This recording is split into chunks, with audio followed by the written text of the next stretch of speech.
berusaha untuk memperkasakan ekonomi veteran itu sendiri.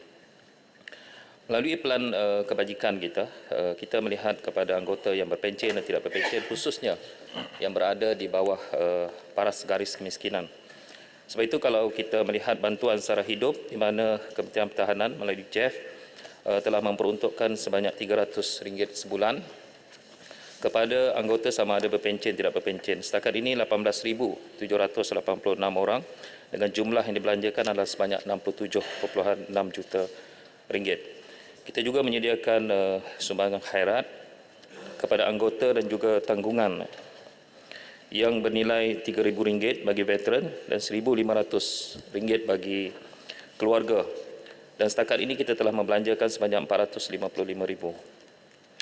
Bagi aspek kesihatan, Kementerian telah memperuntukkan sebanyak RM103 juta bagi tujuan rawatan dan juga ubat-ubatan serta alat-alat yang terkait dengan perubatan.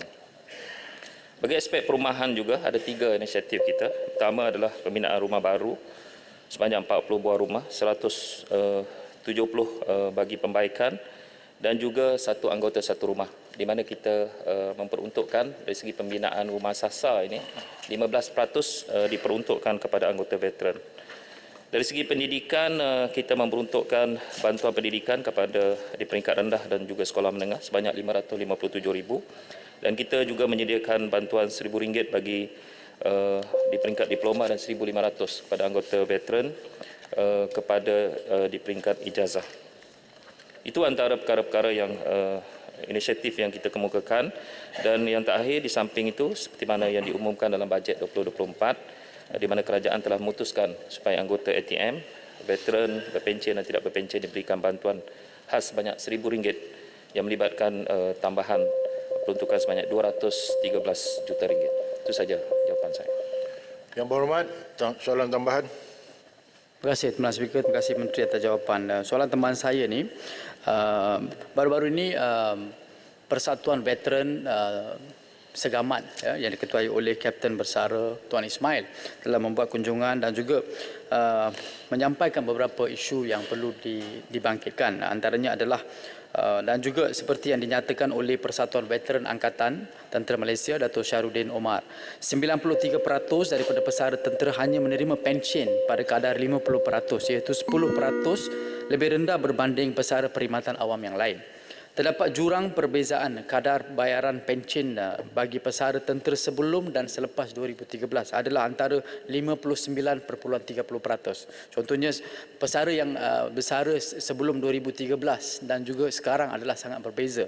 Dan ada 2 soalan. Pertama adalah apakah strategi monitori yang akan dilaksanakan oleh kementerian untuk memperkukuhkan kedudukan kewangan jangka panjang yang boleh dimanfaatkan untuk melaksanakan kadar pensyen seragam bagi pesara tentera sejajar dengan pembatalan kuat kuasa Seksyen 3 dan 7 Akta Penyelarasan Pensyen Pindaan 2013 yang telah diputuskan oleh Mahkamah Persekutuan pada Jun yang lalu.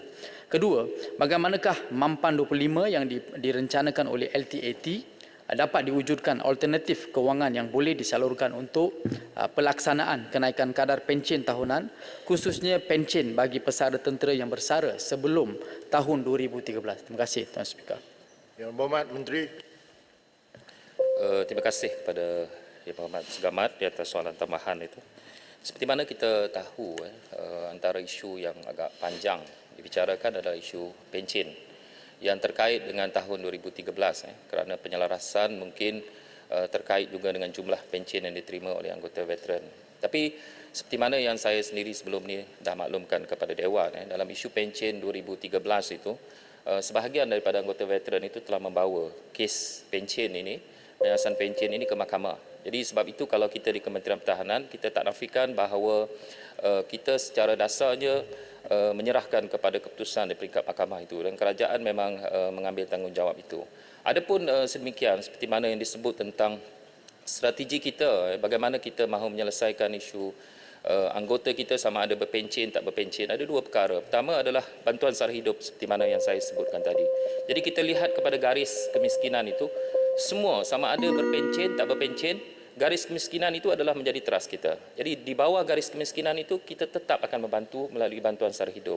Yang kedua adalah kita melihat untuk jangka masa panjang adalah bagaimana kita menyusun kerjaya kedua veteran ini. Kerana kita tahu veteran akan terus, setiap tahun ada 5,000, sekitar 5,000 veteran akan ada. Jadi menyusun kerjaya kedua adalah satu persoalan yang cukup penting bagi kita. Kerana dengan cara ini sahaja kita dapat mengeluarkan mereka daripada apa yang kita sebut sebagai garis kemiskinan itu. Itu saja jawapan saya. Silakan Yang Berhormat Ketua. Terima kasih Yang di-Pertua. Soalan tambahan daripada saya adalah berkenaan dengan JEF, iaitu Jabatan Hal Ehwal Veteran. Kalau kita tengok di setiap negeri semua ada Jabatan Hal Ehwal Veteran. Cuma yang masalah ke sini, kalau saya ambil contoh di Kelantan, JEF di Kelantan dia kena cover sampai ke Terengganu. Jadi menyebabkan dia tindakan dia tidak berapa efisien. Kerana tambah-tambah lagi sekarang ni bila kerajaan mengumumkan untuk bagi RM300 sebulan pada veteran itu, saya ingat bukan setakat veteran pergi daftar, tetapi JEF juga kena mencari mereka ni. Sebab kadang-kadang di kawasan pendalaman, dia orang tak tahu pasal benda-benda macam ini. Jadi ada tak perancangan daripada MINDEF untuk menambah keanggotaan JEF ini, maksud saya di peringkat negeri, bagi membantu menghadapi masalah ini. Dan saya cadangkan di sini, biarlah guna bekas-bekas veteran yang berhenti supaya mereka pun ada kerja secara kontrak. Terima kasih. Yang Berhormat Menteri. Terima kasih Yang Berhormat Ketua di atas soalan yang dikemukakan. Kita tahu bahawa antara cabaran kita adalah kita ada lebih 213,000 veteran. Dan memanglah kita tahu bahawa anggota di JEF itu agak terhad untuk melihat keseluruhan daripada veteran Angkatan Tentera. Sebab itu memang kita sedang merancang untuk pastikan pertama adalah di setiap negeri itu tidak ada lagi gabungan. Contohnya macam kalau kita tengok antara Melaka, Negeri Sembilan, Kelantan, Terengganu.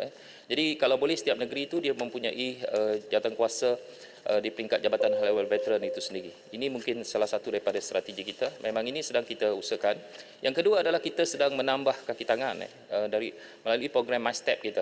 Dan kita akan libatkan veteran Angkatan Tentera dan juga persatuan-persatuan veteran. Jadi dengan cara ini kita fikir bahawa anggota veteran itu akan lebih dipedulikan dan program-program kita itu akan sampai ke akar umbi. Ini saja jawapannya. Terima kasih Yang Berhormat Menteri.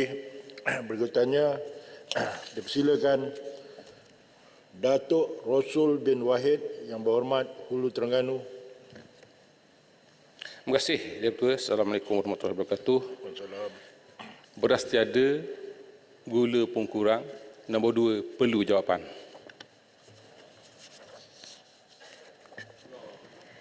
Bismillahirrahmanirrahim. Assalamualaikum warahmatullahi taala wabarakatuh. Salam Malaysia Madani. Terima kasih Datuk Yang di-Pertua. Terima kasih kepada Yang Berhormat Hulu Terengganu di atas soalan tadi. Berkenaan dengan kempen beli barang Malaysia, kita tahu bahawa ianya sudah bermula sekian lama. Ianya sudah pun bermula daripada tahun 1984 lagi dan sepanjang 39 tahun. Saya ingin memaklumkan kepada Dewan Yang Mulia ini berkenaan dengan KBBM ini ada 3 objektif utama, iaitu yang pertama merangsang pertumbuhan ekonomi domestik terutama selepas COVID ini. Kedua, membudaya di kalangan pengguna Malaysia supaya mengutamakan produk Malaysia ketika membeli belah. Dan ketiga, memperkasa produk tempatan di dalam industri peruncitan tempatan. Manakala dari sudut kategori pula, kita ada 8 kategori KBBM ini, Datuk Yang di-Pertua. Pertama ialah F&B, iaitu makanan dan minuman. Kedua ialah kesihatan, produk kesihatan. Ketiga, produk kosmetik. Keempat, fashion dan gaya hidup. Kelima, otomotif. Keenam, perabot. Ketujuh, animasi digital. Dan ke-8, barang-barang elektronik. Jadi apabila kita ada objektif yang jelas dan juga produk-produk kategori yang jelas, kita harus membawa objektif ini ke dimensi yang lebih, dimensi yang baru, ke tahap yang lebih tinggi.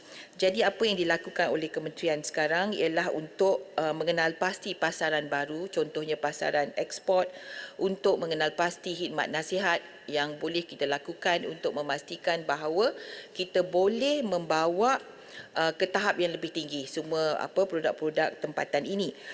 Dan yang amat penting Datuk Yang Dipertua, kita mengenal pasti bidang keberhasilan ataupun outcomes yang kita inginkan. Saya bagi contoh ya. Bagaimana kita nak buat business matching, bagaimana kita nak bawa produk-produk Malaysia ini ke luar negara. Saya bagi satu contoh, kita ada produk kosmetik namanya Cosmodem.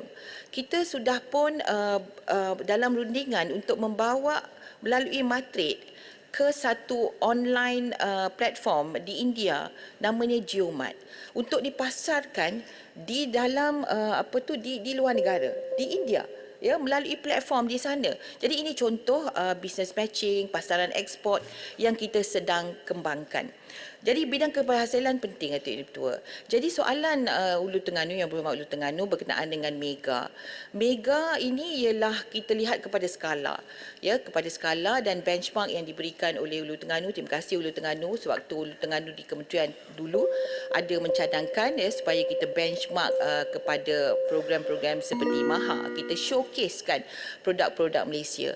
Ini adalah satu program yang kita sedang rancang, namun kita kena pastikan pada tahun ini dan tahun hadapan kita fokus kepada keberhasilan. Sebab kalau kita berjaya pun buat di skala yang besar, tapi outcome dia itu tidak dapat kita ukur betul-betul dan pastikan ada hasilnya, maka ianya nanti takut kita banyak nanti menghabiskan sumber kita untuk menganjurkan program. Ianya boleh sedang kita lihat, teliti, tapi kita perlu perkemaskan dan kita telitikan lagi dari sudut outcomes selain daripada objektif tadi. Terima kasih Datuk Yang Dipertua. Soalan tambahan Yang Berhormat. Terima kasih Ketua, terima kasih Tuan Menteri jawapan yang begitu detail, kerana kita merasakan bahawa apa yang dibuat oleh MAHA contohnya telah menghasilkan sesuatu yang terbaik. Jadi kita mohon supaya produk Malaysia ini juga dibuat. Kerana kita dah ada kereta Malaysia, kita dah ada aircon Malaysia, kita dah ada banyak untuk kita pamerkan kepada masyarakat bahawa barang Malaysia ini hebat. Cuma persoalan saya ialah tahun depan kementerian mendapat lebihan RM2 juta berbanding pada tahun ini. Apakah perancangan kementerian untuk menambahkan lagi produk-produk PMKS selain pada alat solid tadi untuk ditembus ke pasaran antarabangsa supaya ditambah lagi dengan memberi pendidikan dan nasihat kepada PMKS. Di samping itu, adakah kerajaan mengadakan preview ataupun khidmat nasihat ataupun pemantauan kepada PMKS kerana kita tahu sekarang dengan ekonomi yang seberteruk, currency yang semakin jatuh, ramai yang terkesan. Mungkin mereka perlu pada khidmat nasihat untuk meneruskan kehidupan mereka dalam PMKS ini. Terima kasih Ketua. Yang Berhormat Menteri. Terima kasih Yang Berhormat Ulu Terengganu. Saya nak maklumkan bahawa pada tahun ini kita sudah pun mengadakan 4 mini karnival dan pada hujung minggu ini akan mengadakan mini karnival yang kelima mengikut zon utara, selatan, pantai timur, Sabah dan Sarawak. Dan di hujung tahun kita akan adakan karnival yang lebih besar. Jadi di dalam karnival-karnival tersebut terselit program khidmat nasihat ya dan juga business matching di situ. Contoh agensi-agensi kita kumpulkan untuk memberi khidmat nasihat termasuk Tekun, SME Corp, KUSKOP, MARA ya dan sebagainya, MOSTI juga. Jadi dengan tambahan itu kita juga memikirkan bahawa kita punya bahagian pembangunan perniagaan boleh kita gabungkan kerjasama dengan pembangunan franchise yang juga di bawah KPDN. Jadi apabila ada misi ke luar negara, business mission, boleh juga dibuat bersekali. Ya. Dan lagi satu Ulu Terengganu, saya nak kongsi ya berkenaan satu produk yang menarik, yang baru, iaitu otomotif ataupun camper van. Ya, yang ni ada buatan Malaysia, Camper V. Jadi mungkin sekarang ni sudah jadi gaya hidup keluarga pergi bercamping ya, dan itu satu cara juga kita nak promote buatan Malaysia iaitu van Camper V ini ya untuk keluarga-keluarga pergi camping ya, bawa gunakan motorhomes ini. Terima kasih Datuk Yang Tua. Silakan Yang Berhormat. Terima kasih Timbalan Yang Tua. Soalan tambahan saya, menyaksikan pergolakan politik antarabangsa menyebabkan berlaku gangguan rantaian ekonomi dunia akhir-akhir ini hingga menyebabkan peningkatan harga. Bolehkah Menteri jelaskan apakah usaha oleh kerajaan dalam meningkatkan jumlah barangan tempatan, terutama bagi barangan keperluan yang mempunyai permintaan yang tinggi di pasaran domestik?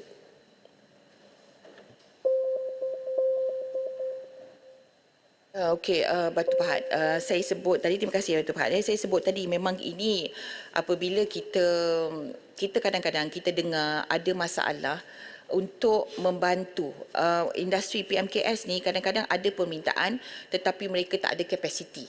Ya, jadi kita perlu bantu mereka untuk meningkatkan kapasiti. Contohnya kalau ada order daripada luar negara untuk buat jaket daripada songket, contohnya ada permintaan yang tinggi tapi kapasiti itu tak cukup sebab susah nak buat satu-satu produk itu. Kita memikirkan mungkin kita perlu buat networking, kita perlu wujudkan konsortium di mana pentenun songket dan pengeluar jaket daripada songket ini perlu bergabung 4-5 dan sebagainya untuk memenuhi permintaan daripada luar negara tersebut. Ya, begitu juga kalau ada pengusaha-pengusaha yang boleh buat sambal dan sebagainya tapi tak ada kapasiti untuk memenuhi keperluan permintaan. Jadi perlu kita bantu. Jadi itulah tadi agensi-agensi yang saya sebut, dan agensi-agensi ini bagi coaching, ya, bukan saja untuk memasarkan di dalam negara tapi juga peluang-peluang untuk keluar negara. Terima kasih, Tuan Ketua. Berikutnya dipersilakan Tuan Lee Chuan Hao yang berhormat Ipoh Timur. Soalan 3, Timbalan Speaker. Yang berhormat Menteri. Bismillahirrahmanirrahim. Assalamualaikum warahmatullahi wabarakatuh. Terima kasih Datuk Yang Pertua dan juga terima kasih yang berhormat sahabat saya daripada Ipoh Timur yang telah mengemukakan soalan pada pagi ini. Pusat Serantau Asia Tenggara bagi Mencegah Keganasan atau ringkasnya Siasat, SEARCCT, Siasat, berfungsi sebagai sebuah pusat latihan dan penyelidikan dalam bidang pencegahan keganasan. Justru keberkesanan siasat boleh dilihat menerusi peranannya dalam melaksanakan program-program latihan dan bina upaya, di samping terlibat dengan aktiviti penyelidikan, kesedaran awam serta pencegahan radikalisasi secara dalam talian menerusi penghasilan dan penyebaran naratif balas atau dengan naratif positif dengan izin digital counter messaging.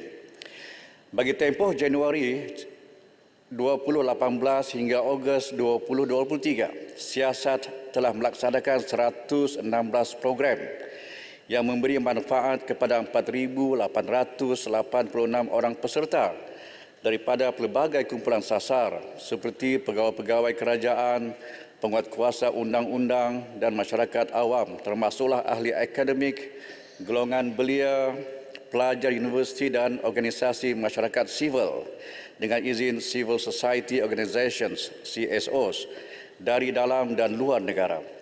Daripada jumlah tersebut, 4,425 orang adalah peserta tempatan dan selebihnya adalah peserta antarabangsa.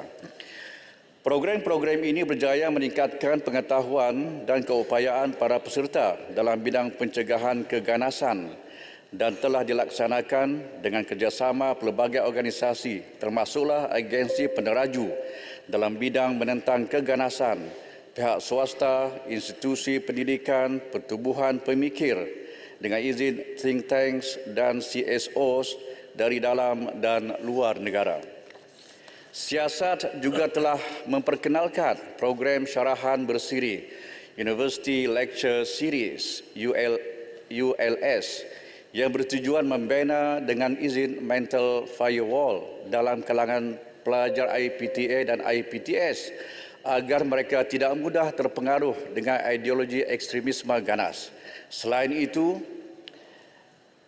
bengkel-bengkel khusus turut dianjurkan dengan menggunakan pendekatan rentas bidang seperti sukan bola keranjang, futsal, e-gaming dan seni sebagai wadah yang dapat memberi kesedaran dan membina kemahiran pencegahan ekstremisme ganas.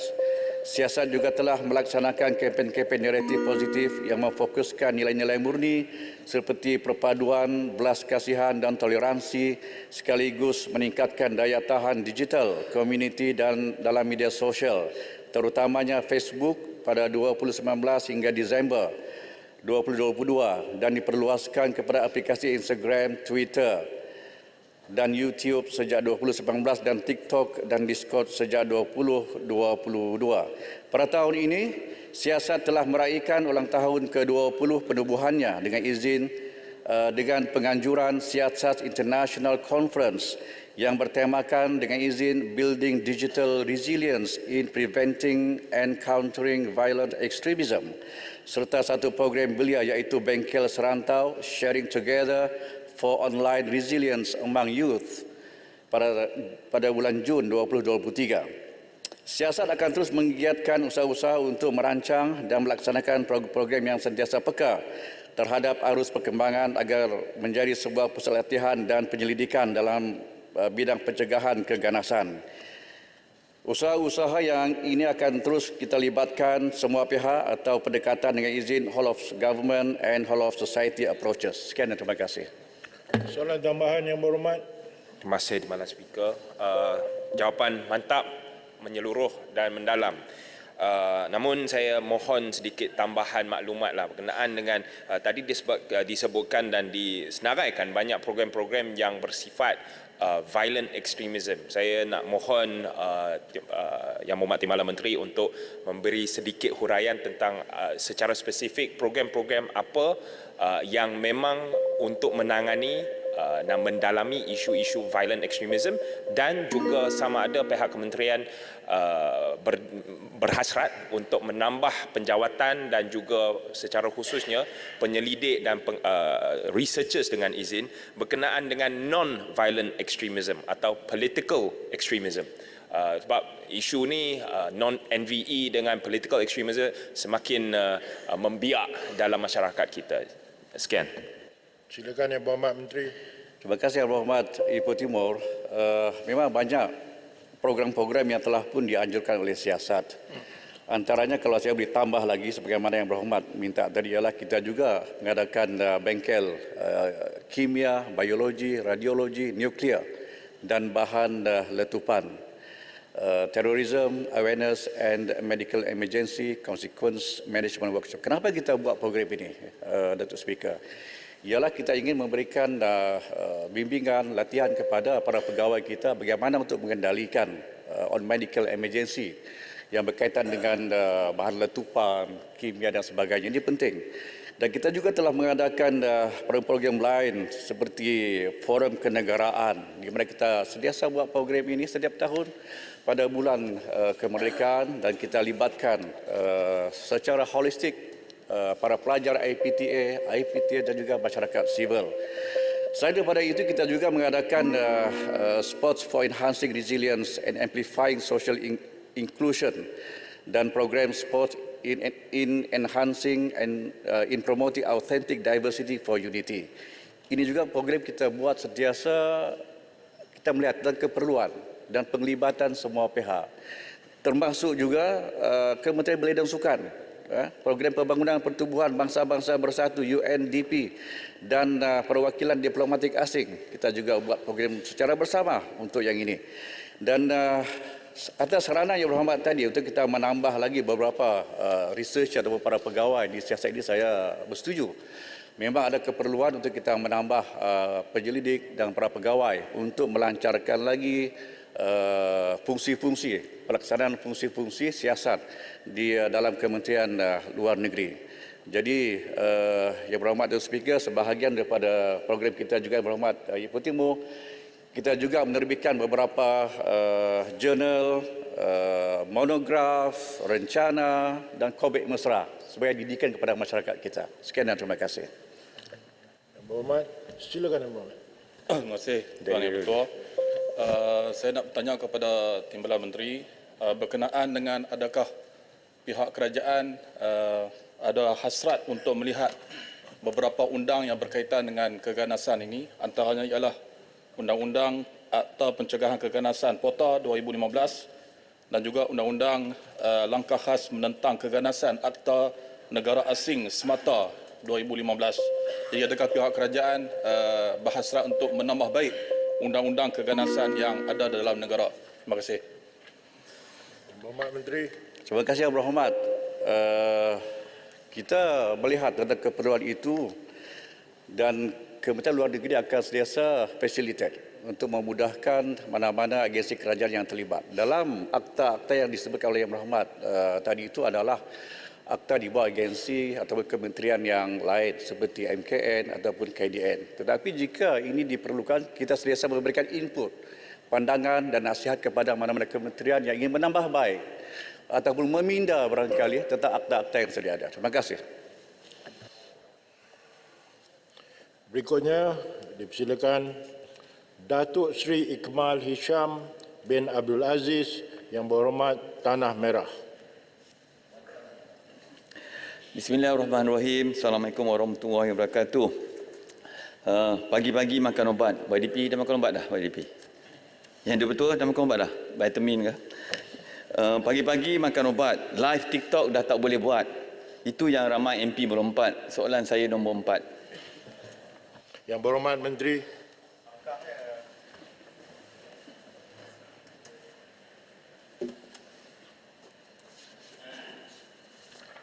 Terima kasih, Tuan Betul. Izinkan saya, Tuan Betul, menjawab soalan Tanah Merah ini bersama dengan beberapa soalan yang lain, khususnya 4 soalan yang lain dari Yang Berhormat Stampin bertarikh 30 Oktober 2023, Yang Berhormat Kola Krai bertarikh 8 November 2023, Yang Berhormat Jempol bertarikh 15 November 2023 dan juga Yang Berhormat Rasah bertarikh 27 November 2023. Kesemuanya melibatkan isu yang sama, Tuan Betul, iaitu berkenaan dengan skam. Baik. Untuk maklumat ahli-ahli yang berhormat, statistik jumlah kes skam, penipuan dan sebagainya dan amaun kerugian yang terlibat setiap tahun sejak tahun 2018 hingga 30 September 2023 adalah kami telah pun membuat satu lampiran yang saya akan merumuskan di sini.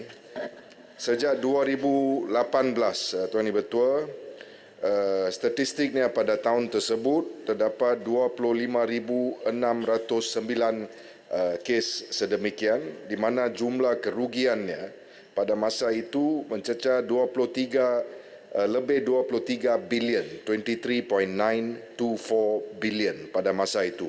Walau bagaimanapun, angka tersebut telah pun jatuh sejak tahun 2018 tersebut dan angka yang terkini iaitu pada 2023 mencatatkan jumlah sebanyak 19,220 kes, di mana jumlah kerugian setakat 30 September tahun ini adalah sebanyak 687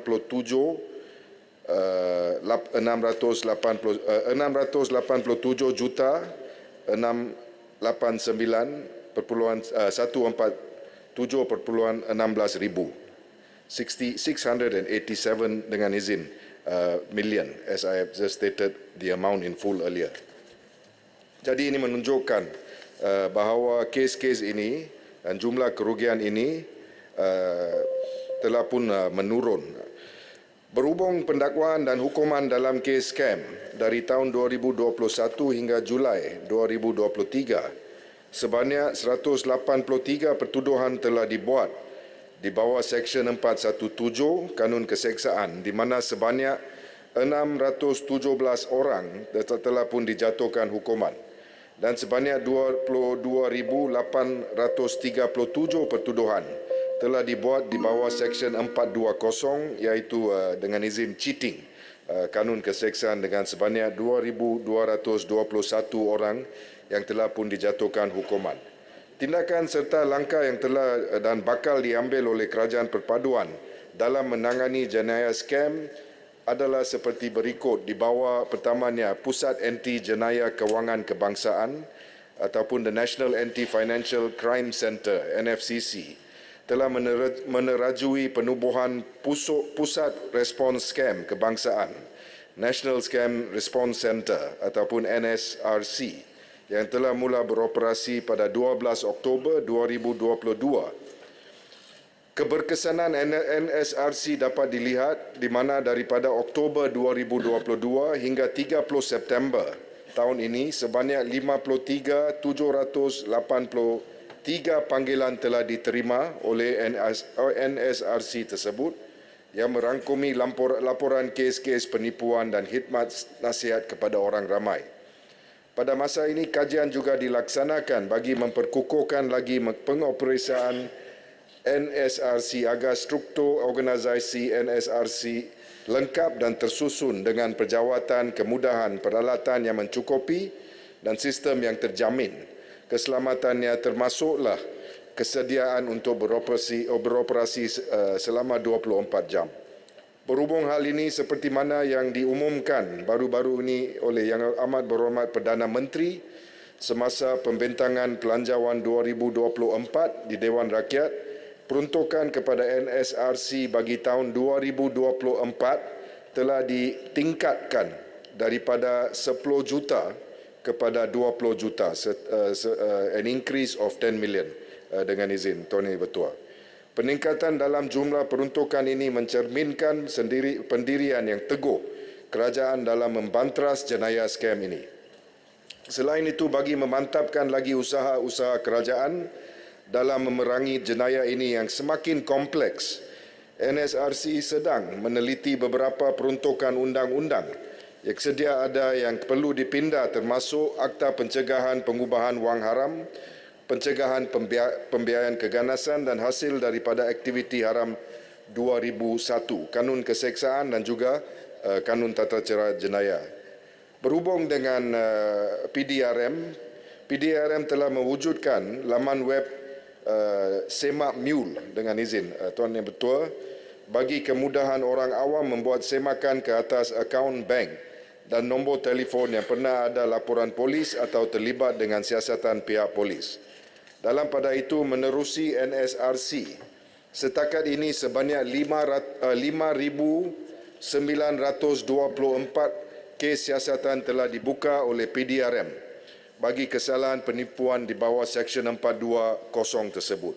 Manakala 54 kertas siasatan bagi kesalahan pengubahan wang haram telah dibuka melibatkan pembekuan akaun berjumlah 63 juta ringgit. Berkenaan dengan Usaha Suruhanjaya Komunikasi dan Multimedia Malaysia ataupun SKMM.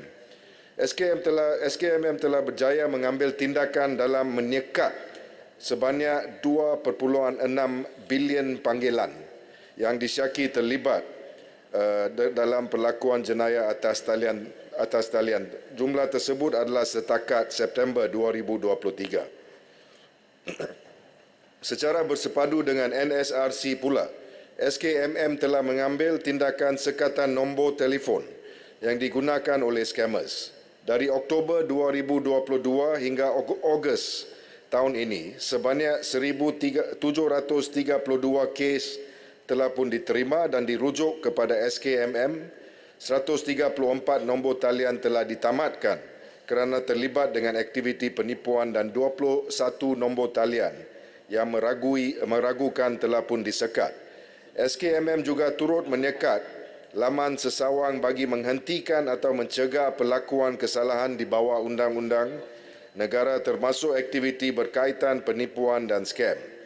Sejak 1 Januari 2023 hingga 30 Ogos tahun ini, sejumlah 1,247 laman sesawang yang berkaitan penipuan dan skam untuk pemancingan maklumat ataupun phishing telah pun disekat oleh SKMM.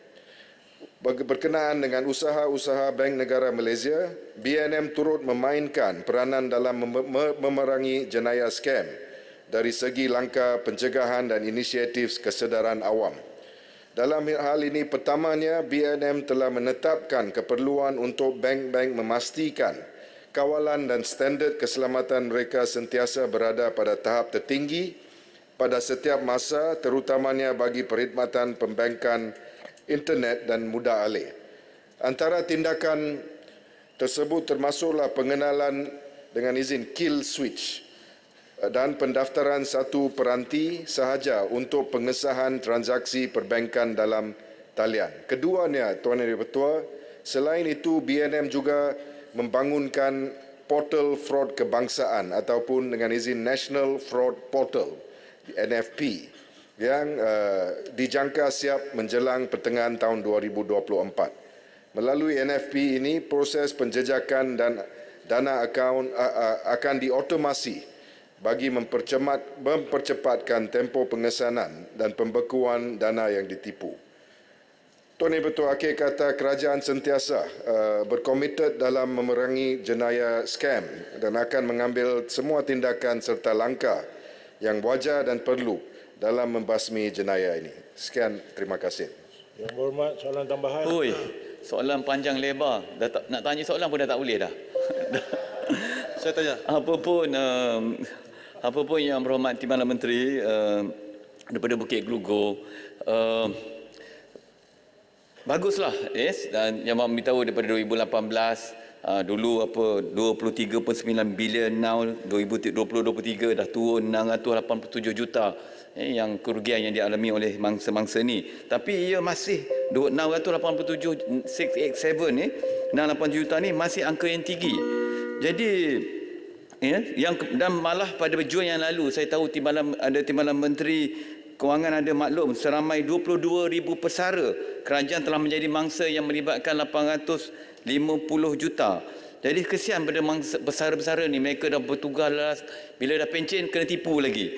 Jadi dan yang jadi mangsa ni bukan saja pesara kerajaan, golongan profesional pun ada. Mungkin ada antara kita pun mungkin dah kena tipu dengan skema. Jadi soalan saya, ada tak kemungkinan Yang Berhormat Timbalan Menteri kaki tangan ataupun orang dalam inside people seperti daripada institusi kewangan yang membocorkan maklumat bank seseorang itu, sebab bagaimana mereka boleh tahu mangsa ni mempunyai simpanan, berapa banyak duit yang mereka ada. Saya percaya ini merupakan satu kerja dalaman, inside job. Dan akhir sekali kita duk tangkap hari-hari orang jadi bangsa. Kita kena tolonglah, usahakan betul-betul. Kita nak tangkap yang mastermind, yang belakang ni, bapa dia ni, yang kita nak tangkap. Terima kasih. Silakan Yang Berhormat Menteri. Terima kasih. Saya mengucapkan soalan tambahan daripada Tanah Merah tersebut. Sama ada terdapatnya kemungkinan bahawa terdapat kebocoran dalaman. Ini semuanya akan bergantung kepada siasatan yang dibuat, Tuan Yang Dipertua. Seperti yang saya telah pun katakan tadi, banyak inisiatif telah pun dimulakan ataupun ditubuhkan oleh kerajaan untuk memerangi kesalahan skam ini. Dan dalam usaha-usaha tersebut, sudah tentunya perlu adanya siasatan. Dan seperti yang statistik yang telah pun saya memberi tadi, ini merupakan kejadian scam ini merupakan kejadian yang amat kompleks, di mana scammers ini memang agak berpengalaman dalam membuat scam tersebut. Jadi usaha-usaha yang telah pun dilakukan ini sama ada ianya melibatkan kebocoran dalaman, itu bergantung, jawapannya adalah itu akan bergantung kepada setiap kes yang disiasat secara case by case basis. Itu satu cara sahaja yang boleh kami mendapat untuk mendapat jawapan sama ada terdapatnya kebocoran dalaman ataupun apa-apa yang lain. Tetapi itu bergantung kepada the general state of investigation. Tuan Yang Bertuah, terima kasih. Yang Berhormat Jelutong. Terima kasih, Timbalan Speaker. Saya telah mendengar dengan tekun jawapan yang diberikan oleh Timbalan Menteri.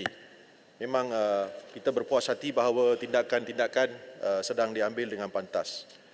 Bagaimana pula dengan kejadian-kejadian Macau scam yang melibatkan pekerjaan-pekerjaan yang ditawarkan di luar negara?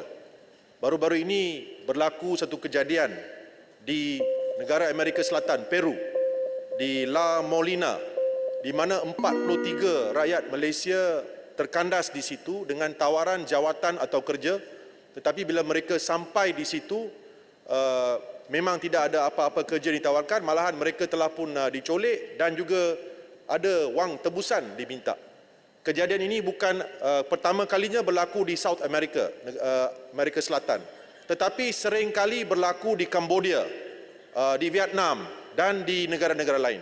Jadi persoalan saya, adakah kerajaan bercadang untuk mewujudkan one-stop center kerjasama di antara Jabatan Perdana Menteri Perundangan Bahyu dan juga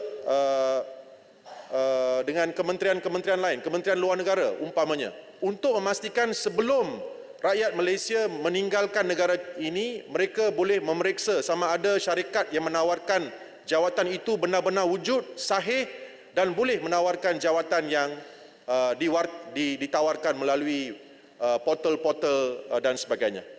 Terima kasih. Yang Berhormat Menteri. Terima kasih pada Jelotong. Berkenaan dengan kes Macau scam dan kes-kes di Cambodia seperti yang telah pun dibangkitkan, ini lebih menjurus kepada scam di bawah scam human trafficking, di mana juga terdapat beberapa undang-undang yang terpakai bagi tujuan membantras kejadian-kejadian tersebut. Saya mengambil maklum bahawa memang you're right, terdapat banyak kes terutamanya baru-baru ini di Cambodia, di mana beberapa kes telah pun dilaporkan seperti kes yang dibangkitkan di South America tersebut. Tetapi dari segi online, seperti yang saya katakan tadi, of course dalam kita akan kerajaan selalunya akan mengambil tindakan berdasarkan precaution sekiranya terdapat apa-apa aduan untuk menyiasat sama ada jawatan yang ditawarkan tersebut itu tulen atau tidak. Tetapi dari segi menyiasat kes-kes seperti ini, saya ingat kes PDRM juga akan terlibat, oleh kerana seperti yang saya katakan tadi, ini lebih menjerus kepada human trafficking. Terima kasih Tuan Yang Di-Pertua. Berhormat, minta satu lagi. Dato' Di-Pertua, boleh tambah soalan kerana itu jawapan untuk lima soalan. Soalan so, kalau boleh kena dijawab tambah. bersama dengan Yang soalan tanah Berhormat, merah. duduk. Yang Berhormat, berikutnya dipersilakan Datuk Haji Samsul Kahar bin Muhammad Deli. Yang Berhormat jempol. Terima kasih Tuan Yang Di-Pertua. Soalan nombor 5. Silakan Yang Berhormat. Terima kasih Datuk Yang Di-Pertua. Industri perumahan merupakan industri yang dinamik dan merupakan penyumbang kepada pembangunan negara, seterusnya memberikan kesan limpahan kepada industri-industri berkaitan. Namun terdapat pelbagai cabaran dan isu termasuklah berkenaan projek perumahan yang sakit dan terbengkalai. Kementerian Pembangunan Kerajaan Tempatan KPKT sememangnya sedang memperhalusi dan untuk menambah baik Akta Pemajuan Perumahan, Kawalan dan Pelesenan 1966. Cadangan penambahbaikan ini bertujuan untuk memperkasa tadbir urus dan pengurusan pemajuan perumahan yang efisien, memastikan hak dan kepentingan pembeli rumah terpelihara, selain memudah cara pemajuan perumahan swasta ke arah kelestarian sektor perumahan. Untuk makluman Tuan Yang Di-Pertua dan Ahli Yang Berhormat, kerajaan sedang mengkaji penambahbaikan Akta 118 ini daripada dua aspek. Aspek pertama adalah pindaan dan penambahbaikan Akta 118, iaitu pertama, memperkukuhkan definisi terbengkalai dalam menguruskan pemantauan projek perumahan. Pada masa ini, tafsiran projek terbengkalai yang diguna pakai adalah agak longgar. Maka perkara itu kita sedang teliti. Kedua, untuk mengkaji cadangan meningkatkan jumlah modal diterbitkan dan modal terkumpul secara tunai bagi syarikat pemaju yang hendak mengemukakan permohonan lesen pemajuan perumahan.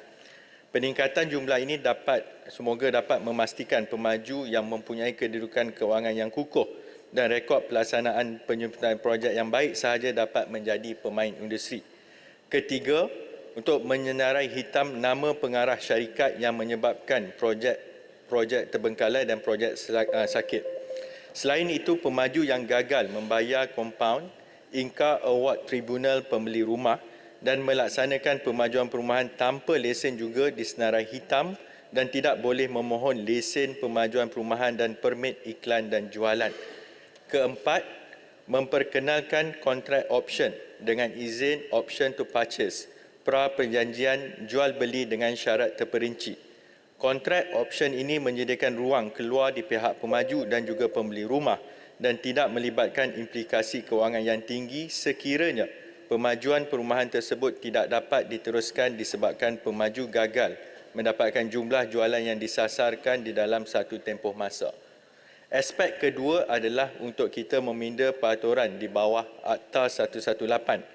Buat ketika ini pertama, memang kementerian telah pun menubuhkan task force projek perumahan swasta dan terbengkalai. Yang kedua adalah untuk kita tingkatkan kawal selia melalui prosedur sedia ada di bawah akaun pemajuan perumahan ataupun dengan izin Housing Development Account HDA yang wajib dibuka oleh setiap pemaju perumahan swasta berlesen di Semenanjung Malaysia. Tujuan akaun ini adalah untuk simpanan deposit bagi pemaju untuk mendapatkan lesen pemajuan dan pinjaman kewangan untuk pembinaan oleh pemaju. Bagi memastikan pengurusan akaun pemajuan ini teratur dan dikawal selia, maka solusi terbaik perlu dikaji dan dilaksanakan melalui sesi libat urus dengan pihak pembiaya kewangan untuk mengkaji pelaksanaan dan penambahbaikan terhadap pengurusan akaun tersebut. Setakat ini, perkara itu telah pun kita bangkitkan dalam sesi libat urus dengan pihak bank dan teguran serta perkara yang melibatkan ketidakpatuhan telah dibangkitkan dan kita masih menunggu maklum balas daripada pihak bank. Sementara yang terakhir sekali, Datuk Yang di-Pertua, adalah untuk kita pemantauan yang lebih berkesan kepada pemaju perumahan swasta melalui penambahbaikan sistem Housing Integrated Management System atau singkatannya HIMS, iaitu untuk integrasi dengan sistem pemaju bagi melicinkan pelaporan pemajuan. Kedua, perkongsian data. Ketiga, data maklumat projek diurus secara near real time dengan izin. Dan keempat, pernyataan hasrat KPKT kepada industri perbankan bagi membenarkan segala prosedur termasuk pinjaman secara atas talian secara end-to-end proses dengan izin. Sekian, terima kasih Datuk Yang di-Pertua. Soalan tambahan yang berhormat. Terima kasih Khidmat Menteri atas penjelasan dan juga inisiatif-inisiatif yang dilakukan oleh pihak kementerian untuk menambah baik sistem yang sedia ada. Tuan Di-Pertua, sebagaimana kita sedia maklum di bawah konsep jual beli meletakkan risiko paling besar kepada pembeli, iaitu melalui pinjaman perumahan, pembeli perlu membayar pinjaman bank berdasarkan tempoh yang ditetapkan dan isunya sekarang bila projek rumah ni terbengkalai. Jadi pembeli menghadapi bebanan hutang dan juga risiko. Pinjaman misalnya bayaran terpaksa dibuat kepada bank, asetnya tidak ada. Jadi usaha-usaha telah dibuat tadi. Jadi persoalan saya di sini ialah untuk membela pembeli. Adakah kerajaan boleh mempertimbangkan skim insurans jaminan rumah siap untuk mengatasi masalah projek perumahan terbengkalai? Contohnya tadi, kalau misalnya syarikat pemaju perumahan itu muflis bankrupt, jadi apa nak jadi kepada orang yang telah pun membayar pinjaman kepada bank sebab jempol mencadangkan diwujudkan skim insurans jaminan rumah siap untuk menjamin mengatasi masalah projek perumahan terbengkalai dan juga memberi jaminan kepada pembeli rumah. Dan soalan yang kedua iaitu berlawanan yang lebih mudah menjamin pembeli dan juga kepada pemaju. Adakah kerajaan akan melaksanakan sistem konsep banner kemudian jual untuk mengurangkan risiko rumah terbengkalai dan juga menjamin hak pembeli rumah? Terima kasih. Yang Berhormat Menteri. Terima kasih Datuk Yang di-Pertua. Terima kasih kepada YB Jempol atas dua soalan ataupun mungkin pandangan dan cadangan. Bagi perkara yang pertama, bagi saya YB Jempol memahami isu yang kita cuba atasi adalah risiko yang dihadapi sama ada daripada yang terpaksa ditanggung oleh pembeli ataupun risiko projek itu tidak dapat disiapkan. Untuk makluman YB Jempol juga, bagi cadangan-cadangan penambahbaikan tadi sedikit sebanyak adalah untuk kita menguruskan risiko tersebut. Sebagai contoh yang disebut soal option to purchase dengan izin, kontrak untuk kita bagi pilihan pra-perjanjian itu, kalau sekiranya projek itu tidak dapat dijual dengan sepenuhnya, ada masalah dari segi pengaliran wang tunai, sama ada kita bagi ruang untuk perkara itu dibatalkan lebih awal. Cuma cadangan YB Jempol untuk kita adakan skim perlindungan insurans itu, saya secara peribadi sebenarnya memang melihat berlatarkan latar belakang actuarial science, memang saya sebenarnya meneliti sama ada perkara ini kita boleh diangkat menjadikan satu kaedah dalam industri perumahan. Cuma perkara ini sangat baru lagi. Maksudnya memang saya terima cadangan daripada YB Jempol itu untuk kita meneliti sama ada perlindungan itu boleh diberikan dalam bentuk perlindungan insurans kepada projek-projek yang sedang dalam pembinaan, supaya sekiranya berlaku sebarang permasalahan, maka ada jaminan ataupun jaringan perlindungan di situ. Datuk Yang di-Pertua, soalan yang kedua berkaitan dengan bina kemudian jual, itu merupakan macam yang berhormat sebut tadi, perkara yang completely different dengan izin yang berbeza dengan rancangan pertama. Sementara hujah ataupun perbahasan mengenai antara build and sell and bid ni telah lama berlaku dalam industri perumahan. Untuk ketika ini kerajaan memangnya ada kaedah untuk menggalakkan bina kemudian jual, iaitu bagi pemaju yang memilih kaedah ini ada beberapa insentif yang ditawarkan. Kalau yang berhormat Datuk di-Pertua izinkan, saya mungkin sebut 1-2 insentif sebagai contoh, iaitu untuk kita memberikan kemudahan pengurangan bayaran deposit kepada mereka. Kita juga memberi ruang untuk menggunakan laluan pantas ataupun fast track di peringkat PBT untuk kebenaran merancang. Dan ketiga juga untuk pertimbangan dalam soal syarat membina kos rumah mampu milik dan sebagainya.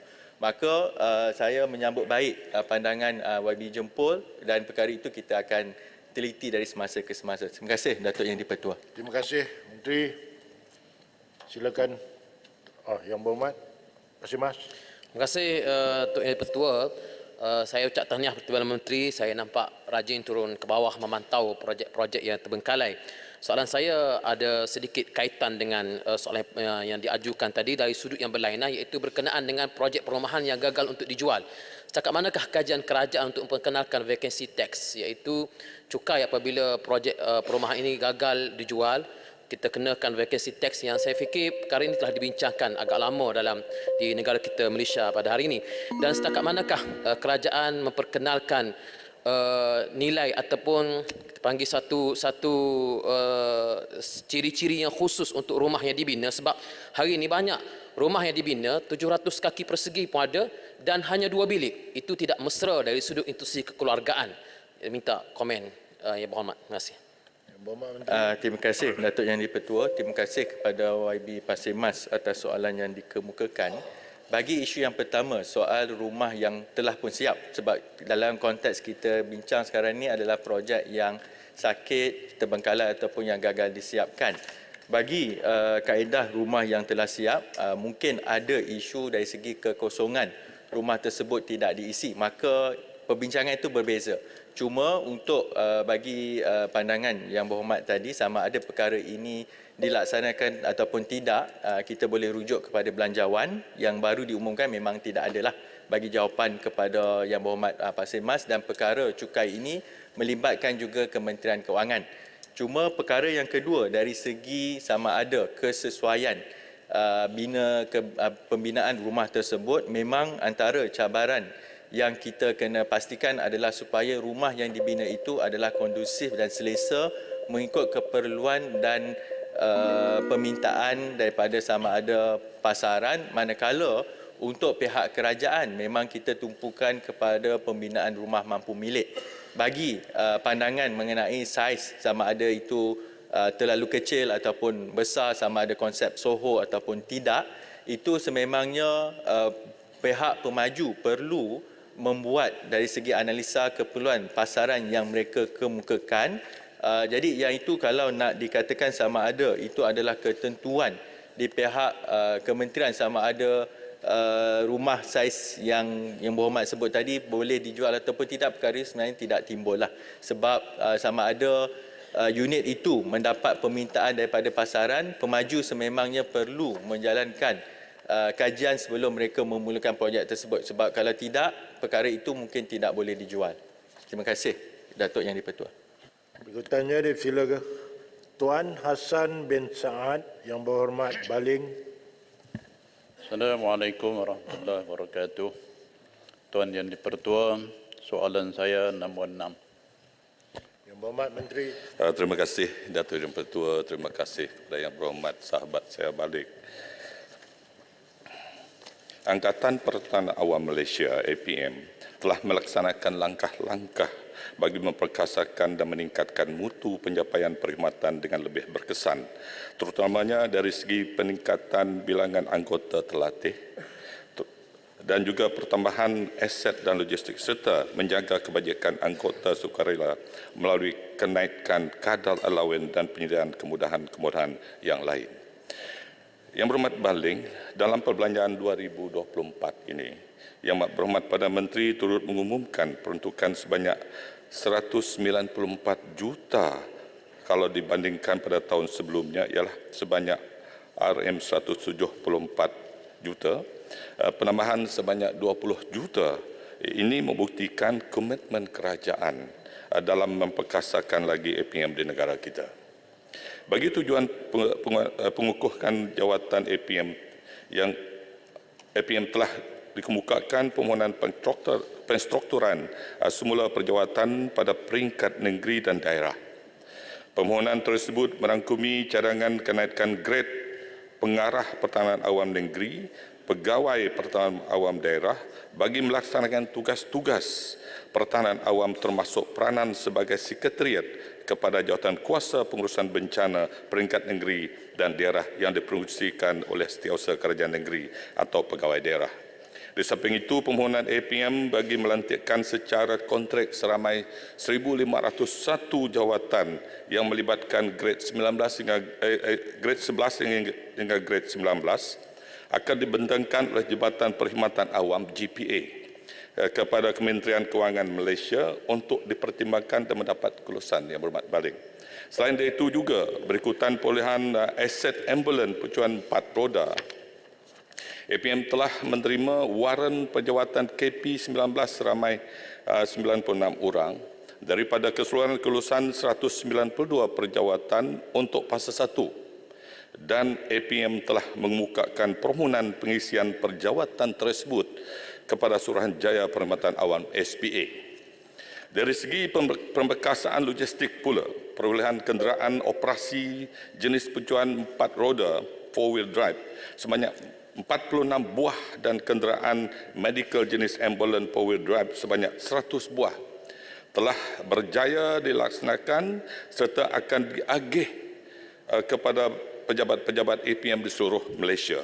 Bagi perkhidmatan penyelamat pantai lifeguard APM, perolehan sentry chair, all terrain vehicle ATV dan cabin stall sedang kita laksanakan. Selain daripada itu, kerajaan dan APM telah menyediakan pelbagai bentuk kemudahan dan imbuhan terutama kepada anggota sukarelawan pertahanan awam ASPA yang aktif seperti berikut. A. Menyediakan pakaian seragam percuma. B. Allowance kehadiran latihan tempatan. C. Bayaran rawatan terkurang di hospital kerajaan. D. Tabung amanah perwira dan pertahanan negara. E. Kemudahan caruman insurans berkelompok. Dan F. Ialah caruman PKSO. APM juga telah menaikkan kemudahan allowance khusus dia ada kepada ASPA iaitu daripada RM5 sehari kepada RM49 bagi pegawai pasukan dan RM40 sehari bagi lain-lain pangkat mulai 1 Julai 2023 yang berhormat balik. Soalan tambahan. Yang berhormat baling.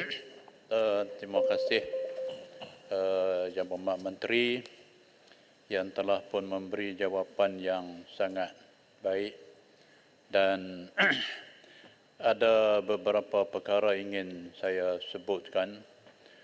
Pertama sekali, waktu saya mengunjungi pejabat APM Baling, keadaan pejabat adalah sangat tidak sesuai kerana kawasan yang sempit dan suasana yang tidak baik.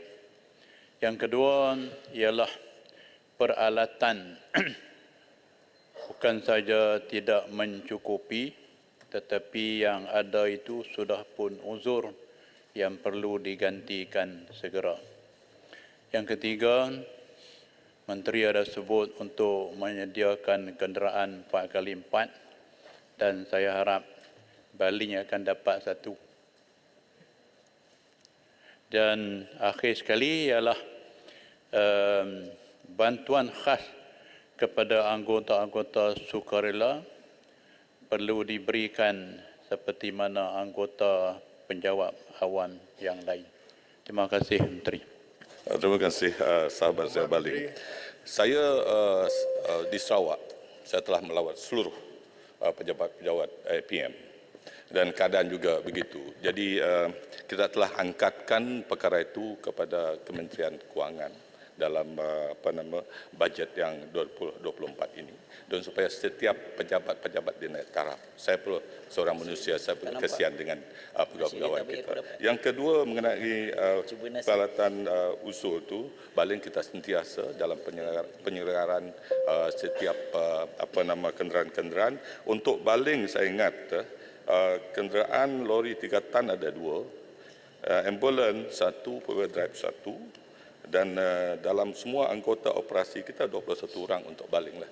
Saya percaya kita ada 100 unit four-wheel drive ambulan tu akan dibagikan seluruhnya, dan saya ambil tahu maklum supaya KPA ataupun ketua pengarah kita akan mengambil segera dengan apa yang telah dipengaruhi Baling tu. Sekian. Yang Berhormat Balik Pulau. Terima kasih Timbalan Yang di-Pertua. Soalan saya ialah berkenaan dengan kenyataan Bagan Datuk tempoh hari, iaitu untuk mewujudkan regimen APM di setiap kawasan parlimen. Dan apakah status rancangan itu, dan boleh saya tahu adakah akan dilakukan pada tahun ini sebab dimandangkan bencana El Nino dan monsun timur laut akan berlaku serentak. Jadi saya harap supaya regimen itu dapat diwujudkan segera, dan kami ahli parlimen memang bersedia untuk bekerjasama dengan APM. Terima kasih. Terima kasih sahabat Balik Pulau. Jadi semalam Balik Pulau kita telah yang berhormat Timbalan Perdana Menteri 1 telah melancarkan pelancaran bulan kesiapsiagaan nasional di Markas Smart. Ini bermaknanya kita menyediakan kesiapsiagaan di anggota kita, dan kita juga melihat aset kita dan juga pelbagai peralatan dan juga pejabat di seluruh negara. Bermaknanya kita memastikan organisasi kita pengurusan bencana di semua peringkat pusat negeri kesiapkan menghadapi risiko bencana, sama ada bencana semula jadi ataupun buatan manusia maupun bencana baru yang kita muncul ini. Jadi kita tahu dan kita fahamkan bahawa monsun timur laut ini akan bermula pada bulan November hingga Mac 2024. Jadi itulah kesiapsiagaan kita di seluruh negara, dan yang berhormat pengurusi pengurusan bencana negara sudah mengambil tindakan. Bagi regimen ATM, saya ingat ini dalam seperti mana yang telah katakan dalam dipertimbangkan oleh Jabatan, dan kita berharap semua ahli parlimen nanti kalau regimen itu diserapkan untuk melaraskan bencana negara, bersama-samalah kita mengatasi dan menolong rakyat-rakyat dan penduduk kita jika bencana terjadi di negara kita ini. Sekian, terima kasih. Terima kasih Yang Berhormat Menteri. Soalan seterusnya dipersilakan Tuan Haji Ahmad Joni bin Zawawi Yang Berhormat Iran. Terima kasih Tuan Ketua. Soalan saya nombor 7. Yang Berhormat Menteri. Terima kasih Datuk Speaker, terima kasih Yang Berhormat Igan. Di bawah Plan Jendela setakat suku kedua 2023 di Sarawak, sebanyak 213 menara komunikasi baharu telah siap dibina dan beroperasi daripada 864 yang dirancang. Selain itu, sejumlah 3,689 daripada 3,735 pemacar telah siap dinaik taraf serta 6,331 daripada 207,135 premis telah tersedia dengan capaian gentian optik. SKAM turut mengguna pakai teknologi satelit bagi memperluaskan liputan internet terutamanya di kawasan pendalaman. Sebanyak 523 lokasi telah menikmati perkhidmatan internet melalui satelit yang dikenali sebagai Broadband Wireless Access dengan izin BWA. Setakat suku kedua tahun 2023, peratusan liputan 4G di kawasan berpenduduk di Sarawak telah mencapai 87.52%. Baki daripada setiap inisiatif tersebut dijangka siap secara berperingkat menjelang penghujung tahun 2025. Di kawasan Parlimen Igan pula, sebanyak 7 daripada 14 menara baharu telah siap dan beroperasi. Selain itu, kesemua 50 stesen pemacar yang dirancang untuk dinaik taraf telah siap sepenuhnya manakala bagi perkhidmatan jalur lebar tarian tetap sejumlah 619 daripada 2,791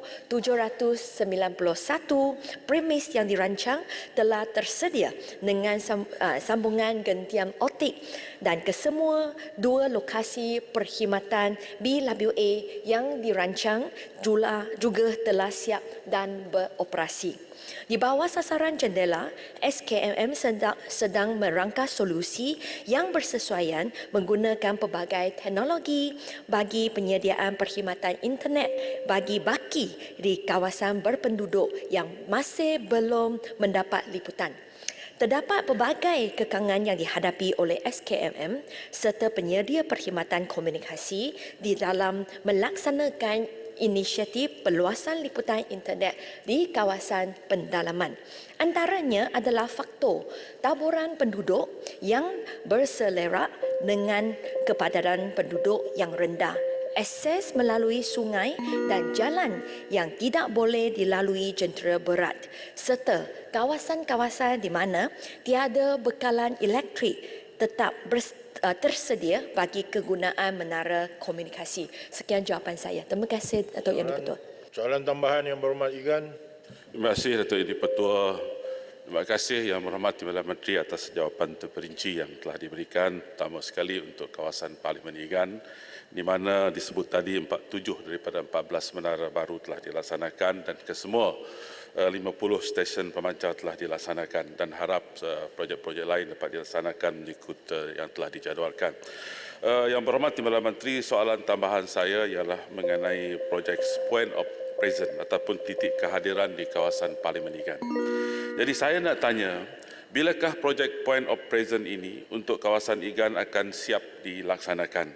Berapa peratuskah telah siap setakat ini dan adakah ia akan disiapkan mengikut sasaran yang telah ditetapkan dan apakah masalah-masalah yang dihadapi dalam melaksanakan projek POP ini ataupun titik kehadiran ini dan adakah ia akan dilaksanakan mengikut yang telah dijadualkan. Terima kasih Datuk Yang Pertua, terima kasih Yang Berhormat Timbalan Menteri. Yang Berhormat Menteri.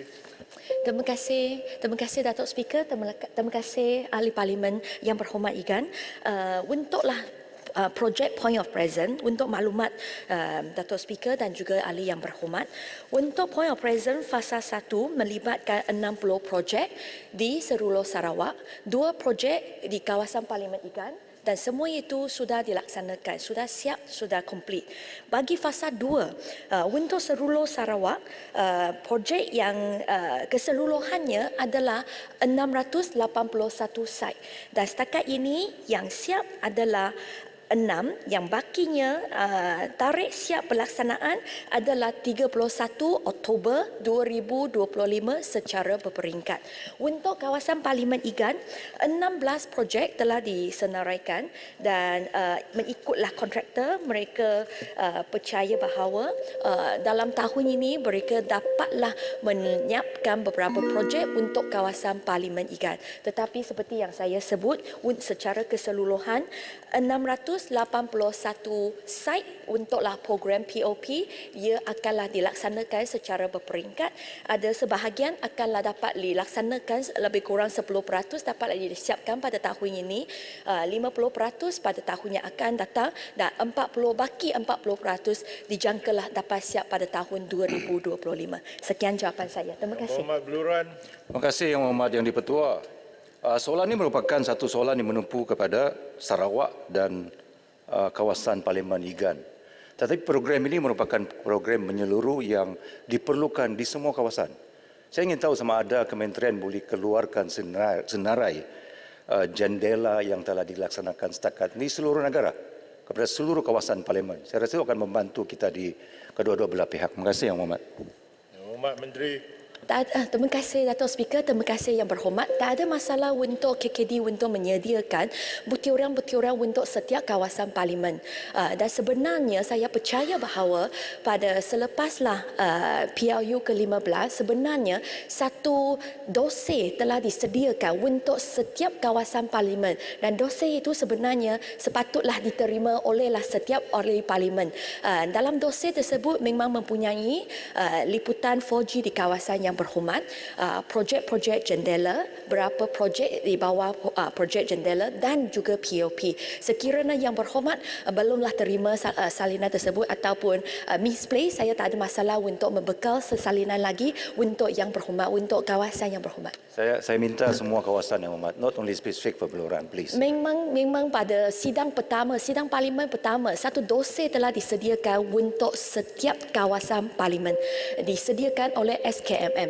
Kerana pada masa itu KKD juga menjemput SKMM untuk datang ke Parlimen untuklah menerima aduan daripada setiap ahli Yang Berhormat. Dan masa itu kami sudah sedia dossier untuk setiap kawasan Parlimen supaya projek-projek yang telah dilaksanakan dan juga dirancangkan bolehlah kamilah bagi maklumat kepada setiap ahli Parlimen. Jadi tak ada masalah. Terima kasih. Terima kasih Yang Berhormat Menteri. Berikutnya dipersilakan Datuk Ahmad bin Saad Elias Yahya, Yang Berhormat Pokok Star. Assalamualaikum, salam sejahtera. Zionis Israel bertambah kejam. Semoga pejuang Palestin terus bertahan.